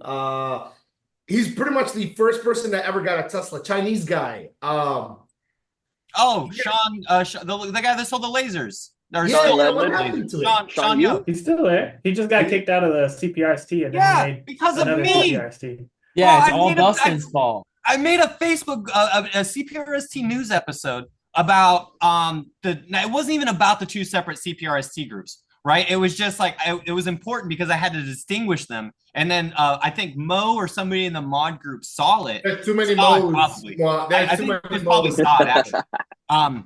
But he MS Mo. saw it and he got mad at he messaged me and he was like, man, freaking Sean made that group and it's the exact same freaking name as our group. And he was like, I've asked him so many times to change it. And he like talked himself up. Like I wasn't there, I wasn't saying anything, but the Saad was just going and going and going. And finally he was like, you know what? I'm kicking him. And I was like, no, don't do that. Don't kick him. And he was like, maybe he can come back later after he changes the name of the group. So I called Sean. I'm like, Sean, just please change the name of the group, and you'll be allowed back in the group. Sean, at this point, is mad. He was like, I don't even want back in that group. What? He's like, what the heck? But Sean did actually change the name, and so I went back to Saad. And I was like, Saad, please let him back into the group now. And Saad was like, no, I don't care. Give it a month or two, and then he can come back into the group. That was like Saad 2 years doesn't ago, play. and he's still not in the group. Yeah, Saad doesn't play. I think the first time he when the Gadget Repair Expo happened, the first time like he had a problem with Brian, and he's like, "Fuck no, I'm not going."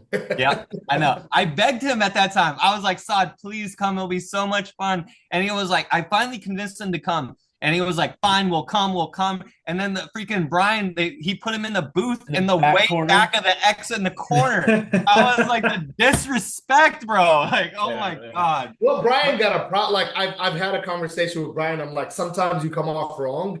Like he's like one of those guys like, excuse me, man, let me just finish talking. Like I said, you'll like when I first met him, I was like, I've got offended because the way you're talking is like it's fucked up. So I was like, hey man, you can't do this shit. And especially for like people that are like they carry themselves like very, respectfully, like he comes off different. And I told him like, with Saad, like he's not, some people, they have their values in the industry or they carry themselves with values and you just can't come off to them like that. And Saad kind of got offended and he was like, man, who the fuck is this guy talking to me this way, Yeah, and I have to like get on phone calls and put him on three-way, and I'm like, I he like just Brian. doesn't mean it. He really is a nice guy. I mean, this man even sent me like venison, like in the mail. He's like, yeah, and that's the best venison I ever had. It was Bribing you is all about meat. 100%. It doesn't even matter the type of meat, Chris. All meat. No, he's a really nice guy. But it was funny because at the expo, it wasn't last year. It hadn't been the year before. But Mike Oled, the guy we were just talking about, and Brian had gotten into it like right in the middle of the expo. Like they were about, like Mike was like, I'm packing my shit up right now and I'm leaving. I don't give a damn. And Mike's calling me like, I'm leaving the expo because Mike and I went together at that year. He was like, I'm leaving. I'm like, no, man, just calm down. Like, Brian, I talked to Brian. I'm like, Brian, come on, what's going on with Mike? And Brian's like, I don't no fucking idea what's going on with Mike. That guy just lost his mind and started yelling at me. And I'm like, oh my God. So that was he had the same problem with Brandon French from PayVantage. He snapped on him, and really, PayVantage don't attend anymore. So he has that.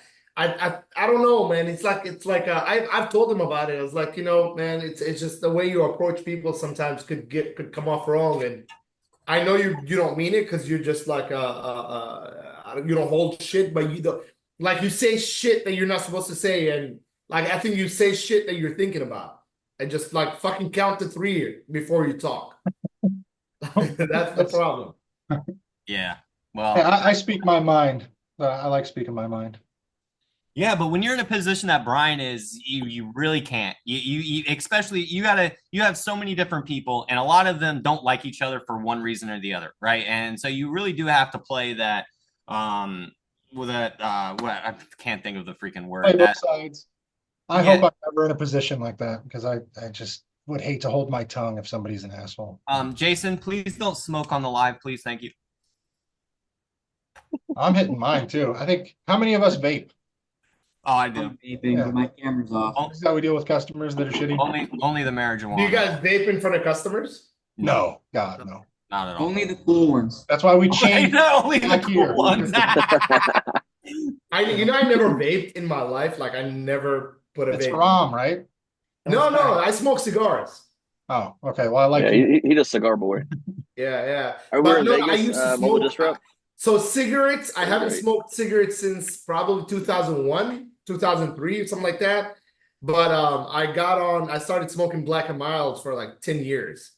That was a And cool thing back in the early 2000s. That's easy. Like when I was a teenager trying to fucking get high. Like, you got Black and Mild, man? Can you go to the gas station and buy me a Black and Mild? It used to give me the buzz, Dustin. It used to give me the buzz. But I never smoked weed in my life. I never drank and it wasn't about like the haram part. It wasn't like I lived in where Winter Haven is at, right, Dustin? Yeah. I fucking grew up in Winter Haven. I graduated out of Winter Haven. I was the only Arabic kid in high school. So nothing stopped me to like get in, and so like people would smoke weed in the same car that I'm in. But I just never thought it could.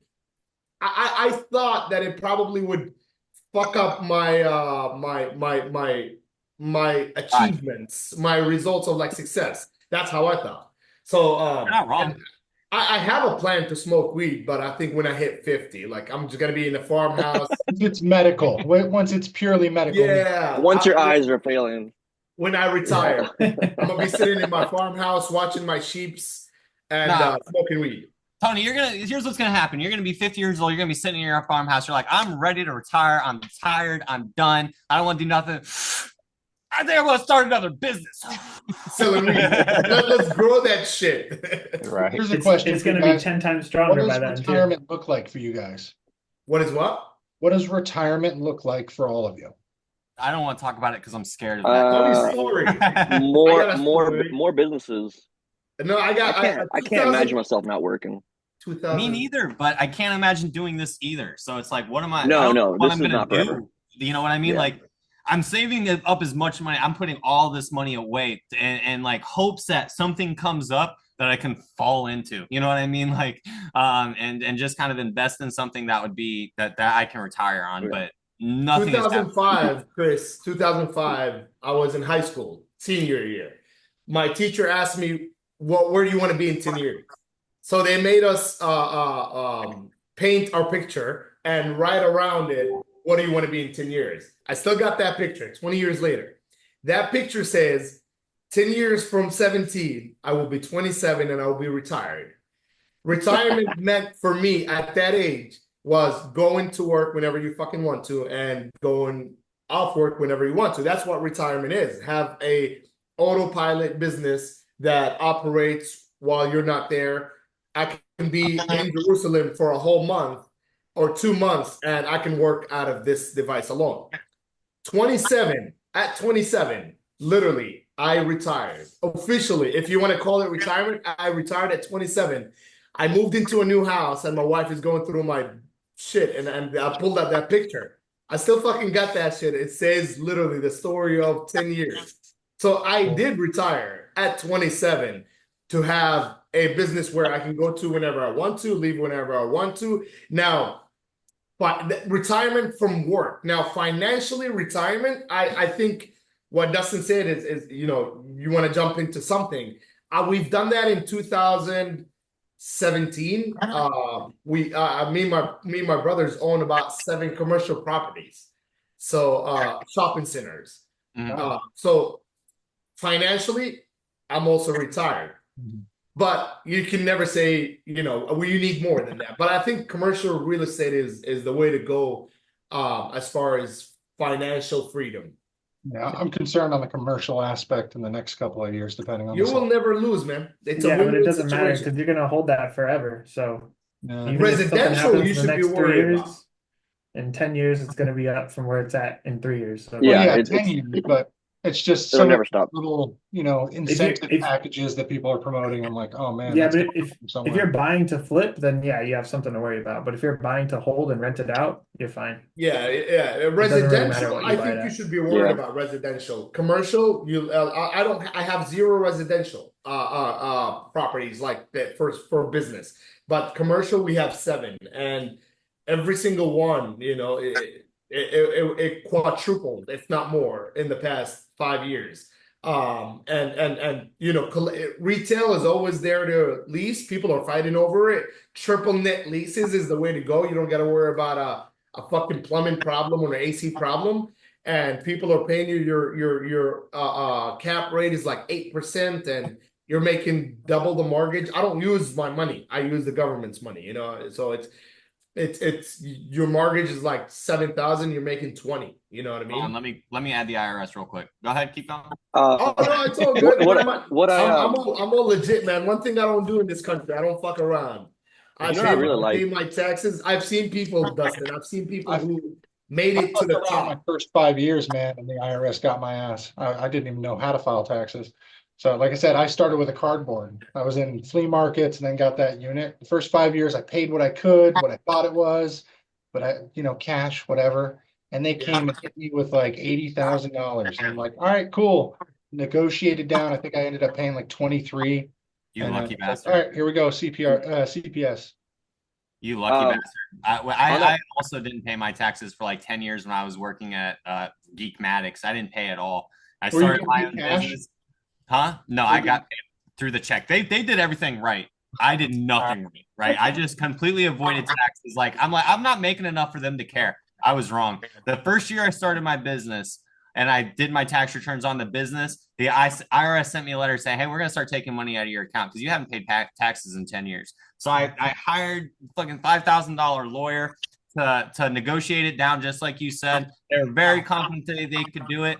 That went on for another year. They came back, the IRS came back to me and said, no, you make way too much money to not be able to pay the 75K. So you still pay, and so I paid $5,000 for essentially this lawyer to hook me up with a payment plan of $1,000 a month for the next however many years. I owe for 2023, I pay $100 on 30,000. So I'm like $100, no interest for 5 years. So I'm like, all right, cool. In 5 years, I'll pay your 30,000 for that year. But $100 a month, I don't care. Saves that, it gains more than what they'll charge after 5 years just sitting in the market. I want to go back real quick to what Tony said about real estate. It's crazy, right? During COVID, everyone was like, holy crap, commercial's dead, retail's dead, right? Amazon's taken over. And for a moment, we all thought like retail is going to suffer. And then all of a sudden, at least in my cities where we have stores, dude, there are no vacancies. Yeah. There's no vacancies. Like I can't even move any of my stores if I wanted to. Like one of my main locations lease is going to be up. My rent's going to go up like $1,500 a month because they can. Like I don't have a choice. So I don't 100% agree. Commercial, yeah. If and when I can, commercial all day, because I thought during COVID, I was like, maybe this is it. Maybe the now retail is gonna decline. I don't know how. I think it's maybe because people like we got so used to the internet, we got so used to ordering online and so on and so forth. But I think people miss that human connection. They miss going out of their house. And like you can shop for clothes online, but like my wife does it 80% of the time, she returns the crap, right? She didn't try it on, returns it. Going to the store, trying something on, that's never going to get old, stuff like that. And people just want to leave their house now. I think they got so tired of being at home that it's just like it's a way to get out. I keep telling people it's changed from the convenience being Amazon and getting it and spending a little less. People will pay more in store to get it now because it's more convenient. So if all these people running to the bottom or trying to go and undercut prices, they want it today. That's the convenience, not waiting a week or 3-4 days for Prime. Yep. charge what you can today, because even if it's shit, an open box return and you're going to get some money from it, make your money. And a lot of people are like, Yep. no, I need to be cheaper than what Amazon's got. I'm like, no, you No, Well, don't. the that's why. problem is a So lot of people are thinking that there's only the cell phone industry. oh my Like gosh. smoke shops in Tampa have like every single shopping center has a fucking smoke shop. So whatever Mhm. business is gonna go down, there's another business to replace it. So you can never have enough commercial real estate. Dude, no, no, And they're charging I'm not worried 45 about to $52 a vacancies. square feet right now in Tampa. yeah, dude, no exaggeration. 6 doors down, smoke shop. Across the street, 500 feet, smoke shop. 600 feet behind them, smoke shop. 800 feet to the right, and like literally within 1,500 feet, we have 5 smoke shops. And And I'm in town. everybody's Arabic and everybody's a cousin. Yeah, well, actually, no, it's the dude. No lie, it's the same dude that owns Out all of here, them. they're all Their Asian. their family owns. Last I heard, last year they owned like 67 smoke shops in the Carolinas, and it's just the same family. He owns all of them here. So because there was a vacancy, he opened Yeah. it up a smoke shop across the street. And he's like, "Hey, I heard that some other dude wanted to open up a smoke shop." Yep. He's like, "Screw that! It's gonna be me. I'm gonna own We all don't of them." play, Tony. We don't play. Yeah, Arabs are he's like, fucking "They're all mine." aggressive. Dude, it's wild. But going back to like repair shops though, when people are like, they're too many shops underestimate what they can charge for things, and they're like trying so hard to compete with Amazon. And it's like, dude, don't you can't forget people like how many times people walk in and they say, "How long to fix my device?" And when you tell them a couple of hours or less, they're like, "Whoa, that can be done today." Like Yeah. they didn't even think that same day service was a possibility. They thought maybe I'll drop it off, I'll come back. This is the everyday thing for us at least. And so when we tell them, we can get it done for you same day or within an hour, like they lose their mind. And at that point, they're like, "Well, how much is it?" And you say the price, they're like, "Great." And they Somebody don't care. cares. Yeah. Yeah. I have 2 shops down the street of this store. They charge $60 less than me on almost any repair. We don't lose anything to them. I don't give a crap what they charge. Because Yeah, I mean, number totally. one, on Google, I'm number one, right? Like all of our locations, if you search for phone repair near us or near me, all of our stores are number one on Google. That's all that matters. So if they See, call our I'm store the or they go on opposite the on that website, mindset. I never followed the Google Trends. I think we were 4 to 4.5 stars because you're going to have angry people. But I yep, was oh yeah, small business, so I would tell people to fuck off, like get out of my store straight out. If somebody was yelling at my text or somebody for shit that wasn't our problem. And so I would eat a review and be like, all right, cool. Here's your response. Here's the video. You going crazy. Anyone want to click the link? I was bad with it. well, yeah, So no, I mean, I'm not saying like the highest rate, even though we have the good ratings, but it's just overall where you rank. Where someone yeah. searches phone repair near me, if you're the first option, because you can be the first option, be a 4.3 if you have 2,000 reviews. But if you're the first option, like naturally, customers are going to call you first. You don't have to be cheaper than the other guys. That's what I try to tell people. Like, you don't have to be cheaper than them. You can be the most expensive shop in town and be the busiest because if you did your job right in converting them, saying, "Hey, I got the part in stock. Here's our quality differences. We have OLED, we have LCD or whatever, right? We have OEM, we have a lifetime warranty. I have it in stock. You want to come in? I can get you in and out right now within an hour." You're building value versus, "Oh yeah, it's 149. Do you want to do it? No, okay, bye." Like, yeah, they're gonna shop around. So we're the most expensive by far at all of our locations. But that's what allows me to pay my guys decent. And it's what allowed me to fund my new company, right? Like we're like my repair app is self-funded because of that. Like we make good money and like thank God, but it's just understanding that mindset of you don't have to be the cheapest to be the busiest, but by not being the cheapest, I pay my employees well. We replace the adhesives, we do good work, right? We'll take that extra step and helping people we'll do The anything, right, to keep them CPR does happy. your marketing, or each store has to do their own? We don't what marketing? We don't have marketing at Central. No. No, so we No, like the Central's Google all we do. marketing. Like we don't I thought the CPR website is paid ad to be the first one on the Google. No. we don't have dude, I mean they've been talking about it for years. So that's part of the reason Supposedly you pay royalty. It's supposed to be. listen. You preaching to the choir. Hey, don't let Tony break his contracts. Come on, you're I'm gonna not. talk him into talking shit, and it's gonna go bad. All No, right. I can't say it. Josh is not here. I have to say it to his face. No, it's fine. Like we rank naturally well just because of the name of the company, right? Cell phone repair. Like literally, those are the top 3 keywords. So just that naturally we rank well. But like Google ads, no, I have never done it. I even turn off Facebook. It's funny. Yesterday, Tony, you were like, "Oh, some shops aren't posting on Marketplace. They're not posting on OfferUp." I haven't posted on Marketplace in 6 months. But That's Damn. just because, to be honest, like our stores are so damn busy, thankfully, that we don't even have time. Like We're I the just same I'd way, rather not Tony. even Like I'd rather not we're mess with exactly it. the same way. Like no I Facebook hate whatsoever anymore. That's all well my we advertising. I Is also kind of CPRST. stopped. No, I stopped doing it because we had so many guys pop up who are marketing on social media, but they're like working out of their house. Dozens of them opened up, and so our cost per click got so high. Ads don't make sense for me right now. Like the cost per click's too high. Posting organically, like, it's me against 100 people. I'm like, bro, I'm not gonna do that. I'm not gonna be posting there or paying someone to do it all day to maybe get a lead. I, Do if I you know didn't have anything else, OfferUp charges you $175 to keep 50 of your posts on the front page of your category? Only that would make sense. $175 a month. Yeah, I've done it that's gonna be it changed the business tremendously, like unbelievably. It worked. yep. If it's Yeah, we device signed up sales, for that for our sure, but stores. like Yeah. repairs are really hard for offer Yeah, up. device sales, you just post it as $50 The- down, man. Honestly, the Well, repair side has not been bad on OfferUp because when you have that business account, they actually allow yeah, you to post services. And Really? we just started posting like Oh. pictures of broken phones, and Yeah. all day long it's just quote, You can quote, just write quote, it I have quote. down to look on at the that. picture. Like we buy Yep. phones, we repair phones to Yep, like And then exactly. we, be flagged and shit like that. yeah, Hundred and and then when they seventy-five come in, dollars is better than paying someone to post, man. Like right, that makes sense.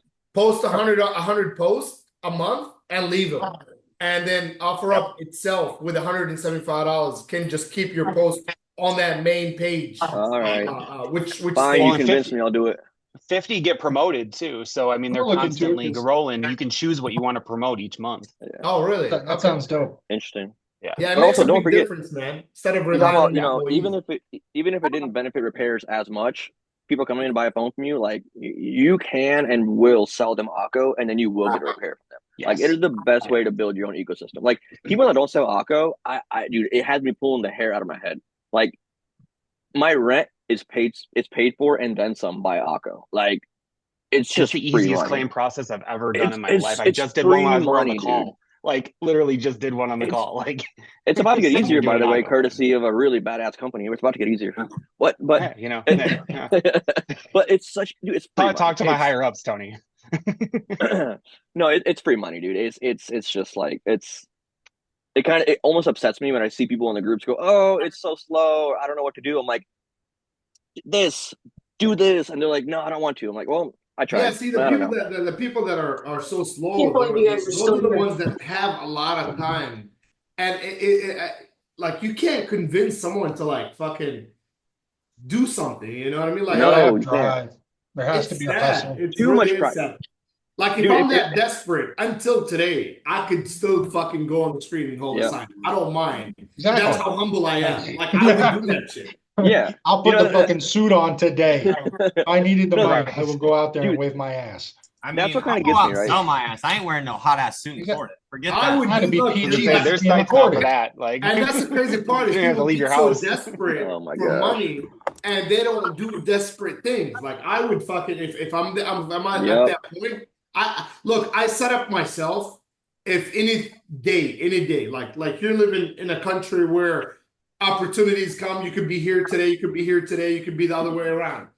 I set up myself where if everything that I have is taken away, I don't fucking mind calling Dustin asking for a job or Tony or anybody. Like I'm that guy. Yeah, Like I would work for yep. anybody, anywhere, anytime, for whatever it takes until I get to the next opportunity. I was just trying to say on that note, because it's the immigrant lifestyle, right? Like my parents came here with $20 to their name, Yep. and 17 years later they were certified millionaires, right? They knew 4 words in English. They knew nothing. They came here Yes, and no, maybe so. That's what I right, knew. that's Yes, no, literally maybe all they so. knew. And 17 years later, they built a net worth of $1 million, right? While raising kids and being involved in their communities and their church. Like they didn't sleep for 20. US in 2000, right? Like I wasn't born and raised Yeah, here. that makes sense. I mean, that's the thing. I think a lot of Americans who get complacent, right? Like I was born in America, and I can see it. Like I grew up with obviously people who were born and raised here, and their parents are born and raised here, and I see their lifestyle versus my parents, how they grew up, and I'm just like, I mean, the amount of Americans that are like they go back 3, 4, 5, 6 generations here, and they don't own a house. I'm like, how did everyone in your family screw up that badly? Hey, someone Like, told me you guys like, come to this country and you get paid by the government. Kiss my no, ass. We work 20 hours in the fucking day to make it. No, Like and he I love said, that because it kind of you said it right there. You know, like you can't change, you can't convince some guys to do things to make their business better. I in the last year, I have spoken to probably more than 600 repair shop owners. Most common denominator, the average shop that does less than $15,000 a month, their ego is here, and they won't listen to a word you have to say. And I'm like, my guy, I'm not trying to be offensive, but you could learn.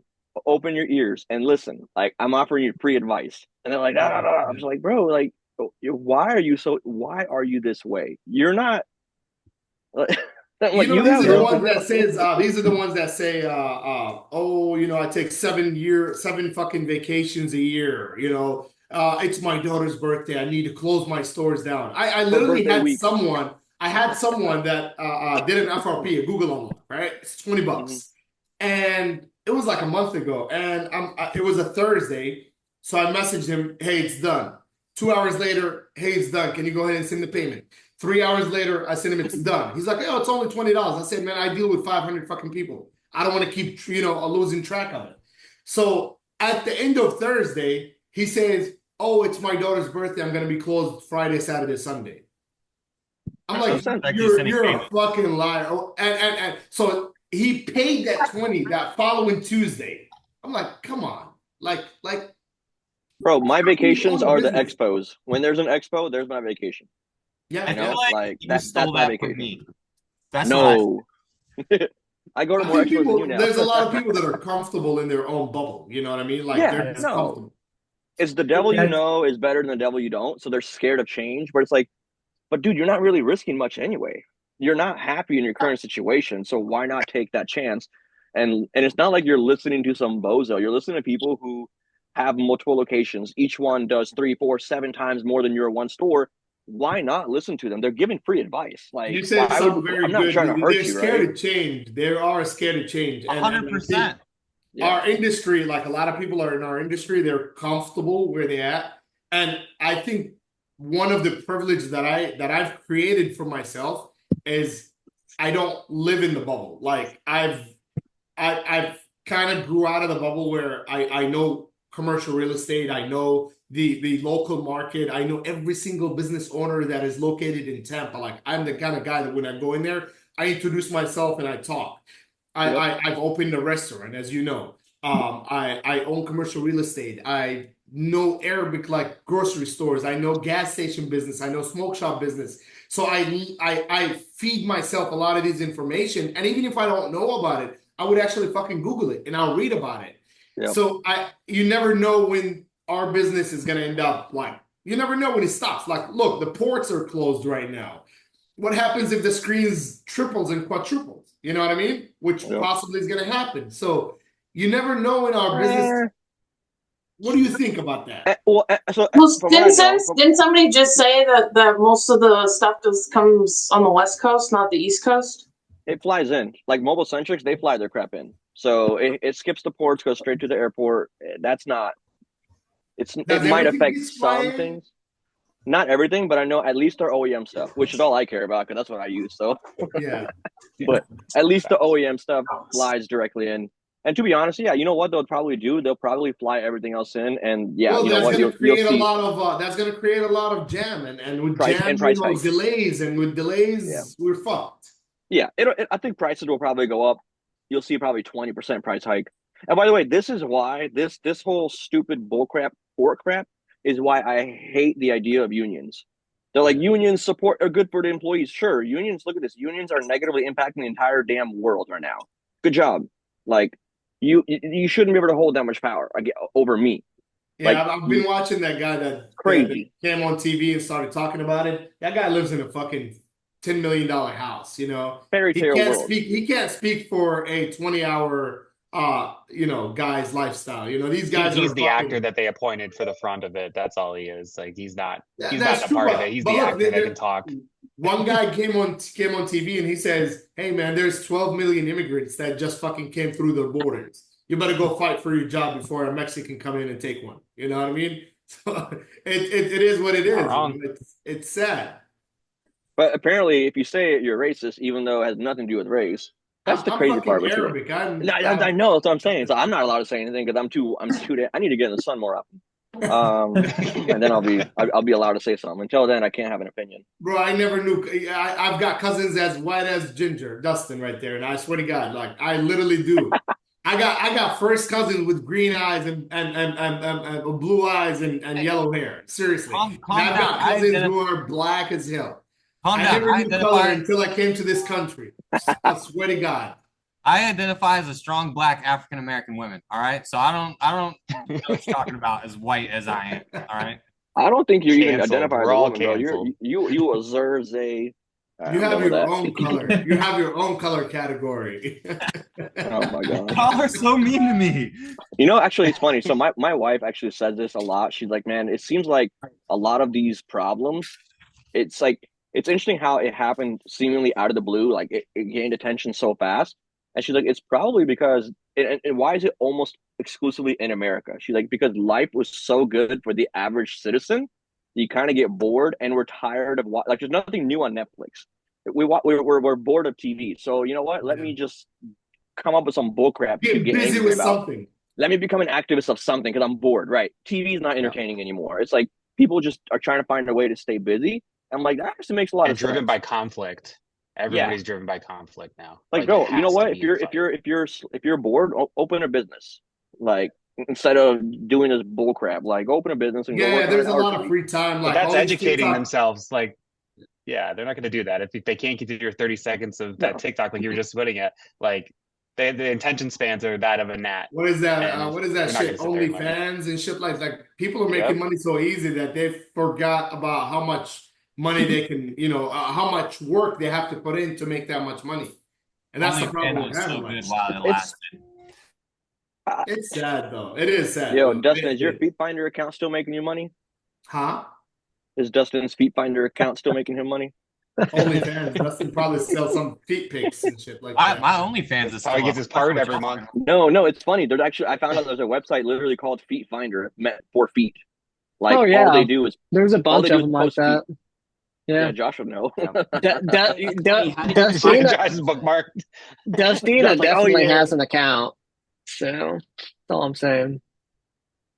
Y'all a bunch of dicks. I'll tell you that. Yo, at the expo, you see Josh just walking up to Dustin, taking pictures of his feet.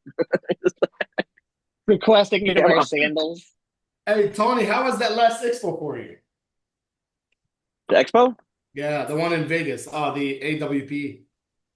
Incredible. Where's my We got fucking something. bird, bitch? Shut You up, used bro. my booth. No, screw that. No, not that. I didn't get any customers there. But no, we got some things. Where's my royalty? Oh man, it's coming, baby. Don't you worry. I got you. I got No, you. you're good, man. I'm talking to So High. We got it. You gotta talk to MJ, bro. You really have to talk to MJ. It's coming. Yeah, it's coming. Yeah, because Sohaib is having problem convincing them to switch, and he's having problem with SellSmart. So, and MJ is kind of like, hey, we've been dealing with this SellSmart for 8 years. We haven't seen any complaints from other employees, of course, because they weren't doing their job right. And Sohaib is having that issue every day. So he's a smart fucking kid, man. Very smart. Yeah, no, he's smart. He gives some really, really solid feedback. No, we'll be good. I think it's just a little bit of time, but we got I finally just spoke with Ipe.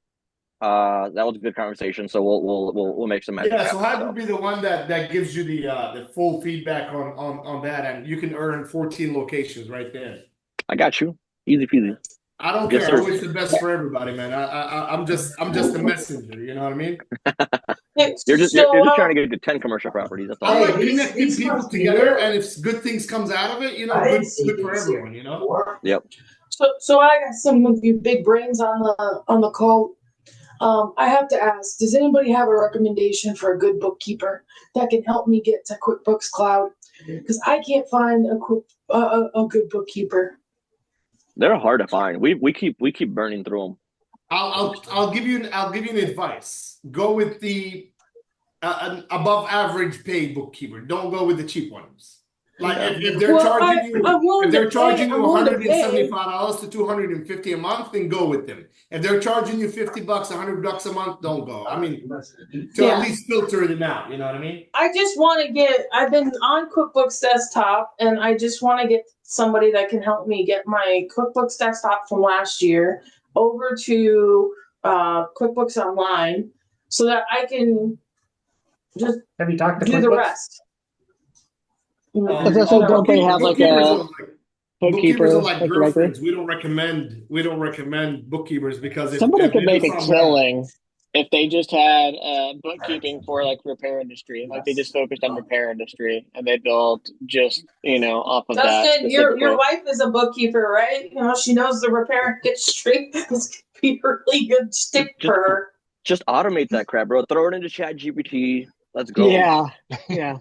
You go for it. You do it first. You do it first. We'll wait 7 years to see if you don't get audited, and then we'll implement it after that. We Laura, got have to you first see reached if out to ChatGPT can QuickBooks actually support? I haven't. No, I haven't chatted with QuickBooks support. No. I would be really surprised if they wouldn't help you with that migration. Yeah, I will have to see because that's just been probably one of my biggest pain points is managing my stuff. I haven't done any of my books probably for the entire year. I'm really bad at it. So I need to really get on something. So Yeah, reach out to them because if you're migrating from one of their products to another one of their products, they should be able to provide some support on that. yeah. So Even yeah, if it's a paid service, I just wasn't sure if there was somebody in the repair industry that knew. I'm like, I don't even care if they're out of state. I mean, ideally it'd be somebody in Minnesota because they know I Minnesota would look laws. outside the box. I don't recommend you to like just do somebody that knows about cell phone. I would look outside the box. For something like that, you really need someone that thinks outside the box. Sure. One of my franchisees hired a bookkeeper here locally, and in 1 year, he helped him do like tax write-offs and made him actually. So the bookkeeper's plan was for the franchisee to buy a house every year. My franchisee already bought 2 houses last year from all the profits that he's making, invested into real estate and doing tax write-offs for the constructions that they're doing or whatever. Like the guy is so smart that like he's lucky to have him. I mean, I think he pays him like $175 a month or something like that. That's cheap. That's it. Damn, that's cheap. 175 and he's buying houses. Like Yeah. That's Remember insane. the bookkeeper makes 175 per corporation or LLC or whatever. So he's probably now the bookkeeper is smart too because now he's giving him more corporations to open to charge him $175 per corporation. But it's a win-win situation. You know what I mean? Sure. All right, guys, I gotta go. I've got to go deliver stuff to UPS and stop avoiding work. It was very nice talking to all of you. I will definitely be back next week, but I think Josh needs to learn how to post this in CPRST so we have like more than 10 people. All right, Yeah, so then everybody starts talking you? over each other too. Well, I mean, I think you'll have more watchers than people in the actual video, but I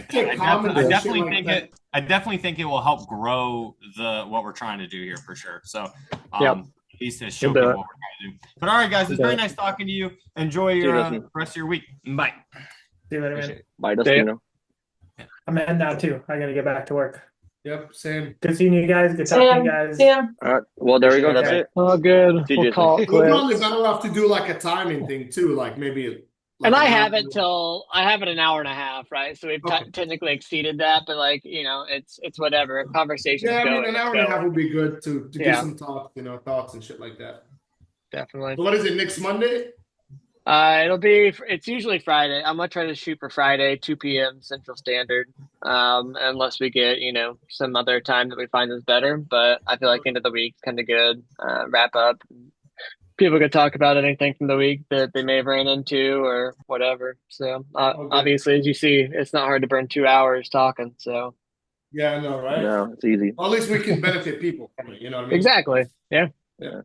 Oh Fair shoot! enough. Hey, Tony, are you going to the summit, the E-Summit, whatever it's called?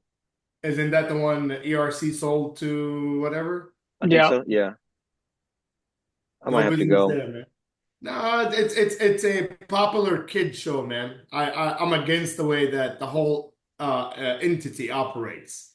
It's like you feels like it's a popular kid in high school type of shit. It's like a crowd, like the crowd. It doesn't look outside the It's different. box. It's different. I mean, it's not That repair, makes and it's sense. not repair. It's not wholesale. It's not device. I mean, it's purely, like it's different. I mean, they are trying to get repair in there by having the mobile repair day and all of that, obviously. Yeah, but But it's overall, they're not reaching out to people. Like they don't yeah, reach out to anyone. They're No, I like, didn't hear anything. I didn't hear anything yeah, about me it. yeah, neither. Me neither. I mean, that's one of the reasons or the issues that I had with the previous ERC was, it was like the same fucking crowd, the same crowd, the Yeah. same crowd. Like, and when I told her about it and she got offended and they walked up to my face and like they said, "Hey, this is personal." I was like, I'm spending my money is personal. $20,000 right, that I've lost in Colorado was personal. You know what I mean? right. There was literally 8 attendees, man. Damn. Yeah, man. And when I told her that, she got mad and tears and like come on, man. Dude, It's I'm not hard gonna lie. to Look, do. up until last week, or last week or 2 weeks ago, I thought it was because it said East Summit. I thought it was a virtual event. There was nothing that even said where it was. And then up until the other week, like, oh, it's in Texas. I'm like, wait, what? Where is it Like at? this It's an Texas, Austin. Austin. Yeah, Oh, But dude, like 2 weeks ago, it said East Summit. I'm like, oh, I thought it was like a digital thing. And then all of a sudden, like, we have guest speakers. They're coming there. Mark Paul is like, I'm gonna be there. I'm like, wait, it's a yeah, I physical seen what's place? his name? Like, Drake. What's his name? Drake Justin Carroll. Carroll be Yeah, there. yeah. I've seen him that speaking there, Yeah, nice guy and everything, but the problem is like who's actually operating it right now?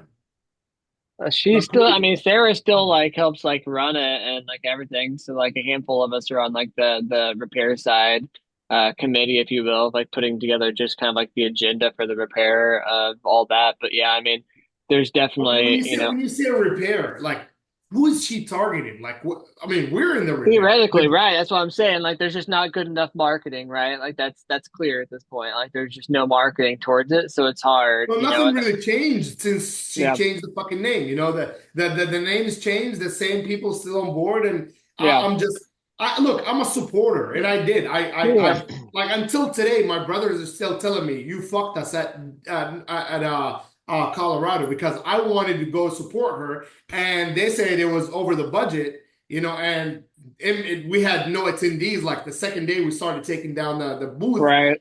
And they're using that against me until today. So I'm trying to support her, but she's not supporting anyone in the community. Like you're not thinking outside the box. I got nothing but love for Sarah. But Yeah, hey, remember what I said earlier about like give the new generation time to this is someone else's generation. Let yep, someone yeah, else lead you. yep, Let someone else point you out. If you're doing a repair committee, you still have the same 5 people. yep. it's like a franchise Yeah. system. It's like a cult. It's like a college cult, literally, man. It's like a cult. That's how it feels to me. It's like, Bro, she just Yeah. needs to learn from John Davies. That's what she needs to learn from.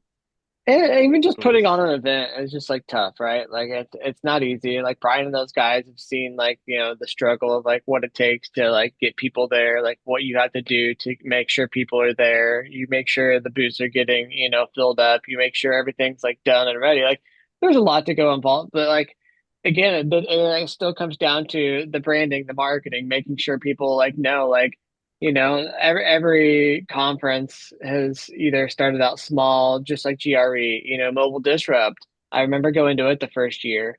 It was small, but it was something yeah. different. So I was willing to check it out. And now I haven't been to it, don't get me wrong, but I know it's grown massively.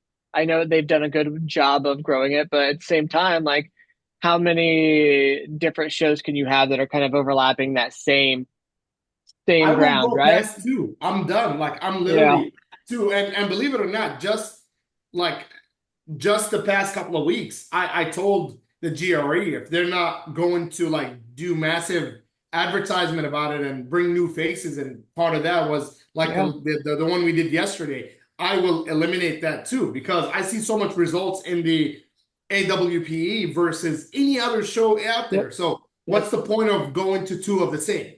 You know what I mean? So I told him, like, you really have to bring on people. You really have to stop controlling the Zoom calls. Like, let people talk. Let everyone get on board. We don't want to do the same mistake that Sarah did, where it was and I got nothing against Uberdick, but it Yeah. was like Uberdick, Yeah.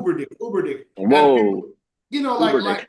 yeah, like people got tired of seeing one person running the show and be Yeah. the and it became like that Yeah. when she was running it. And like Uberdick is on G2, Uberdick is on this, and it was like she grabbed onto someone and she's running with him, forgetting Yeah. about everyone else is in the industry. But a lesson should have been learned to her where Uberdick left the industry. You know what I mean? Yeah. Like, don't attach your business to one person. Have a good relationship with everybody. And when she said she's going to create a committee for the cell phone repair, I said, I'm in. I'll help you for free. I don't need nothing. She literally went and picked up the same damn people. Matthew Perez, what's his name? The iFixit. Yeah. I mean, Yeah. he's From not a iFixit. social Yeah. person. He's not a social Yeah. person. He's very quiet. He's a nice guy, but very quiet. Yeah. Yeah. How do you expect him to walk up to people and tell them about it when he's a very, Right. very, Your very marketers quiet need to be guy? like you. Yeah. Yeah, they Yeah. have to be. No, I don't need to, like, Social. because Well, social. very, because I don't want Open. to attach myself to too many things. Robin from the Yeah. AWPE thought that I was officially on board with GRE. I was like, I'm not. I'm just helping them. Like, it's a win-win situation. I get exposure, and they get what they want. You know what I mean? She's like, oh, I thought you were actually like part of the GRE and you get paid. I was like, no, I'm not. I get a discount on my booth, yes, for doing time on videos, but I am not officially on papers as a Gadget Repair Expo owner or whatever or partner. She was So like, how oh many yeah, calls you're we got to running get it on like to you get the are. I said, discount? I might need to slow down. I don't like attaching myself to anything. With the G-Tool shit, people attach themselves and shit Still went getting fucking, drugged through the mud. yeah, it fucking burns a lot of Man, people, Mhm. that hurt. credits, Yeah. $7,000 down the drain. I borrowed that money. That was my first year in business, You and bought I borrowed money to buy it. I got a high interest loan, and I couldn't afford the loan. But in my mind, I was That's talking going to make you to back on Vince. it. Yeah. I'm like, hey, so I'll get the machine in 2 months, and a month after that, I'll save enough money where it'll pay for itself. Yeah, I never even got the machine. Hey, what happened So to Lauren Nunley, man? He got sick. He's he's very sick, isn't he's he? very sick. Yeah, he's very, very Yeah. sick. He's not Yeah, doing very well. nice guy, man. I respect the Very nice guy. Yeah. guy. I Yeah, respect the guy but like so he's much. hurting, man. He's got Is like he illness the after back illness. issues that he had, like back issues? It's a lot. I forget exactly what it It's is, a but it's a lot of lot of different stuff. things. It's a lot Yeah. of things. And I think it all just steamrolled into one other thing. He's bedridden most days. He's just, dude, he's on a litany of drugs, and it just sucks, man. Man, that's sad to see, man. He's It's sad, dude. one Like of someone that talented, and then Mhm. like just physically unable to do stuff. Like, damn, man, it's I met him in New Orleans 2017 for the first time. Man, very nice couple, him and his wife, like really, really good people. When I spoke to Yeah. his wife recently, she was like, or he was like, she's working at a job to pay the rent for the store. I said, man, just fucking close it, man. Like yeah. it's not worth it. Like No, it's yeah, sad to it's see a hard to. GoFundMe Yeah, for someone that's so many like guys just this. have a hard time letting go. I would have a hard time letting go. Like even when God willing, let's say my repair app explodes, I still don't want to let go. It's like it's my baby. Like this main one, I work in my main store. I'm like it's my main one. Like like I don't want to let go, but it's like at the same time, And that's what I it's was telling the people earlier. Like, really, set up a retirement plan, man. We're getting old. We're not getting young. Like, seriously. no, man.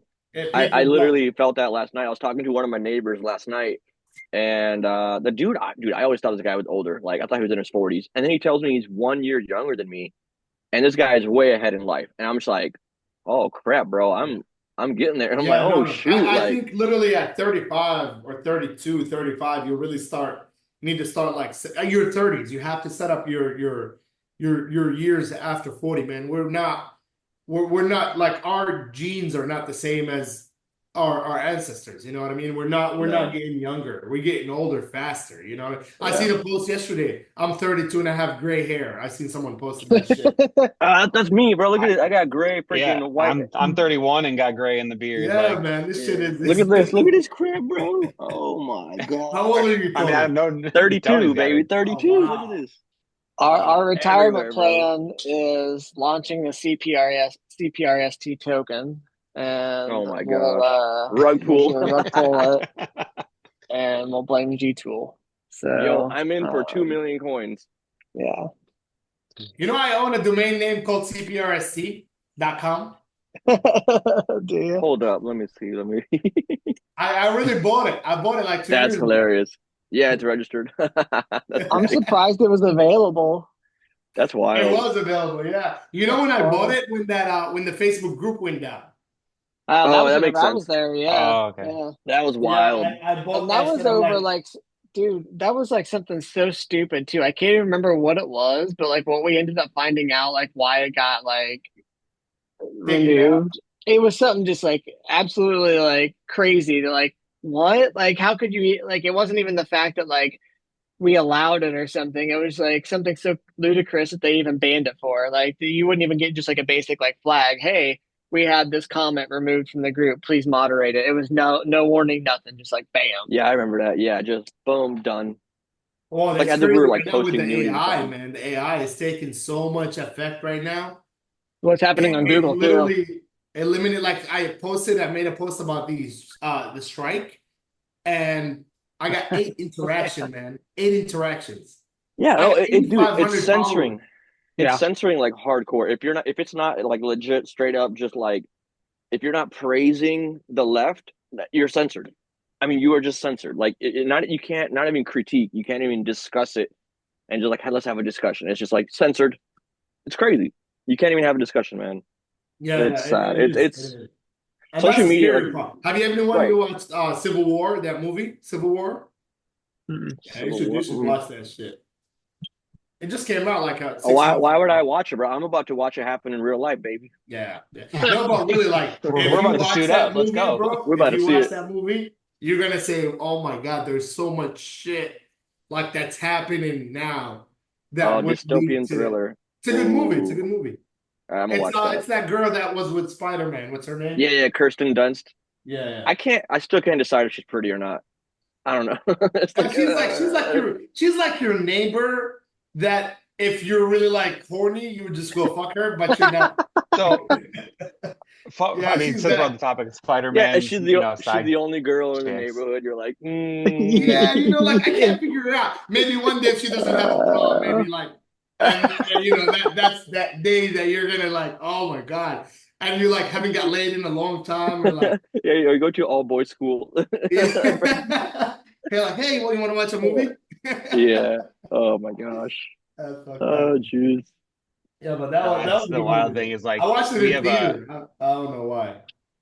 we have Emma Stone that's a customer of one of our stores, and one time one of the guys was a super big like Spider-Man dude. Like he actually played it at Disney, and like he lost his crap even though like she was in the Amazing Spider-Man there for like that one movie. But like I was like I had to back him off a little bit. I'm like, dude, stop hounding her for questions. Like this is a little bit much. Oh my gosh. Yeah, she comes to the Scottsdale store all the time. Not all the time, but she's been in there like 3, 4 times. Yeah, I haven't been in retail in a long time, man. Like every now and then I visit some of my stores and I realize nothing changed. Like there's a lot of stupid people out there and Dude, they're I worse. go make a sale and I'm like, I just Yeah. can't wait to get the fuck out of there. Yeah. Actually, you know what? Speaking of that, I'm probably gonna go because they have a full lobby nonstop and they are getting swamped. I'm gonna go help them maybe do a repair real quick for old time's sake. Yeah, go make some Yeah. sale. I love watching. I can just see them and it's like in the lobby. Like since I've been here, I'm just like, bro, they're busy. I should probably do Nice. something. I should probably go help. Nothing wrong with that. Yeah. It No, was a good no, it's stopping time good. for me too. Yep. Yeah, fellas, it was a pleasure. All right. Thanks for All doing right, I this. guys. appreciate it, guys. Yep. Look See at you look. guys. See who said Ad Central and my repair app can't play nice. Look at this. Very nice. He's a Well, guys, have a good non-business weekend, man. associated with. So next See ya. Friday, right? What business, huh? Yeah, next Friday. Yep. What? All right, cool. I'll see you All right, guys. guys. Have a See ya. good See you weekend, guys. man.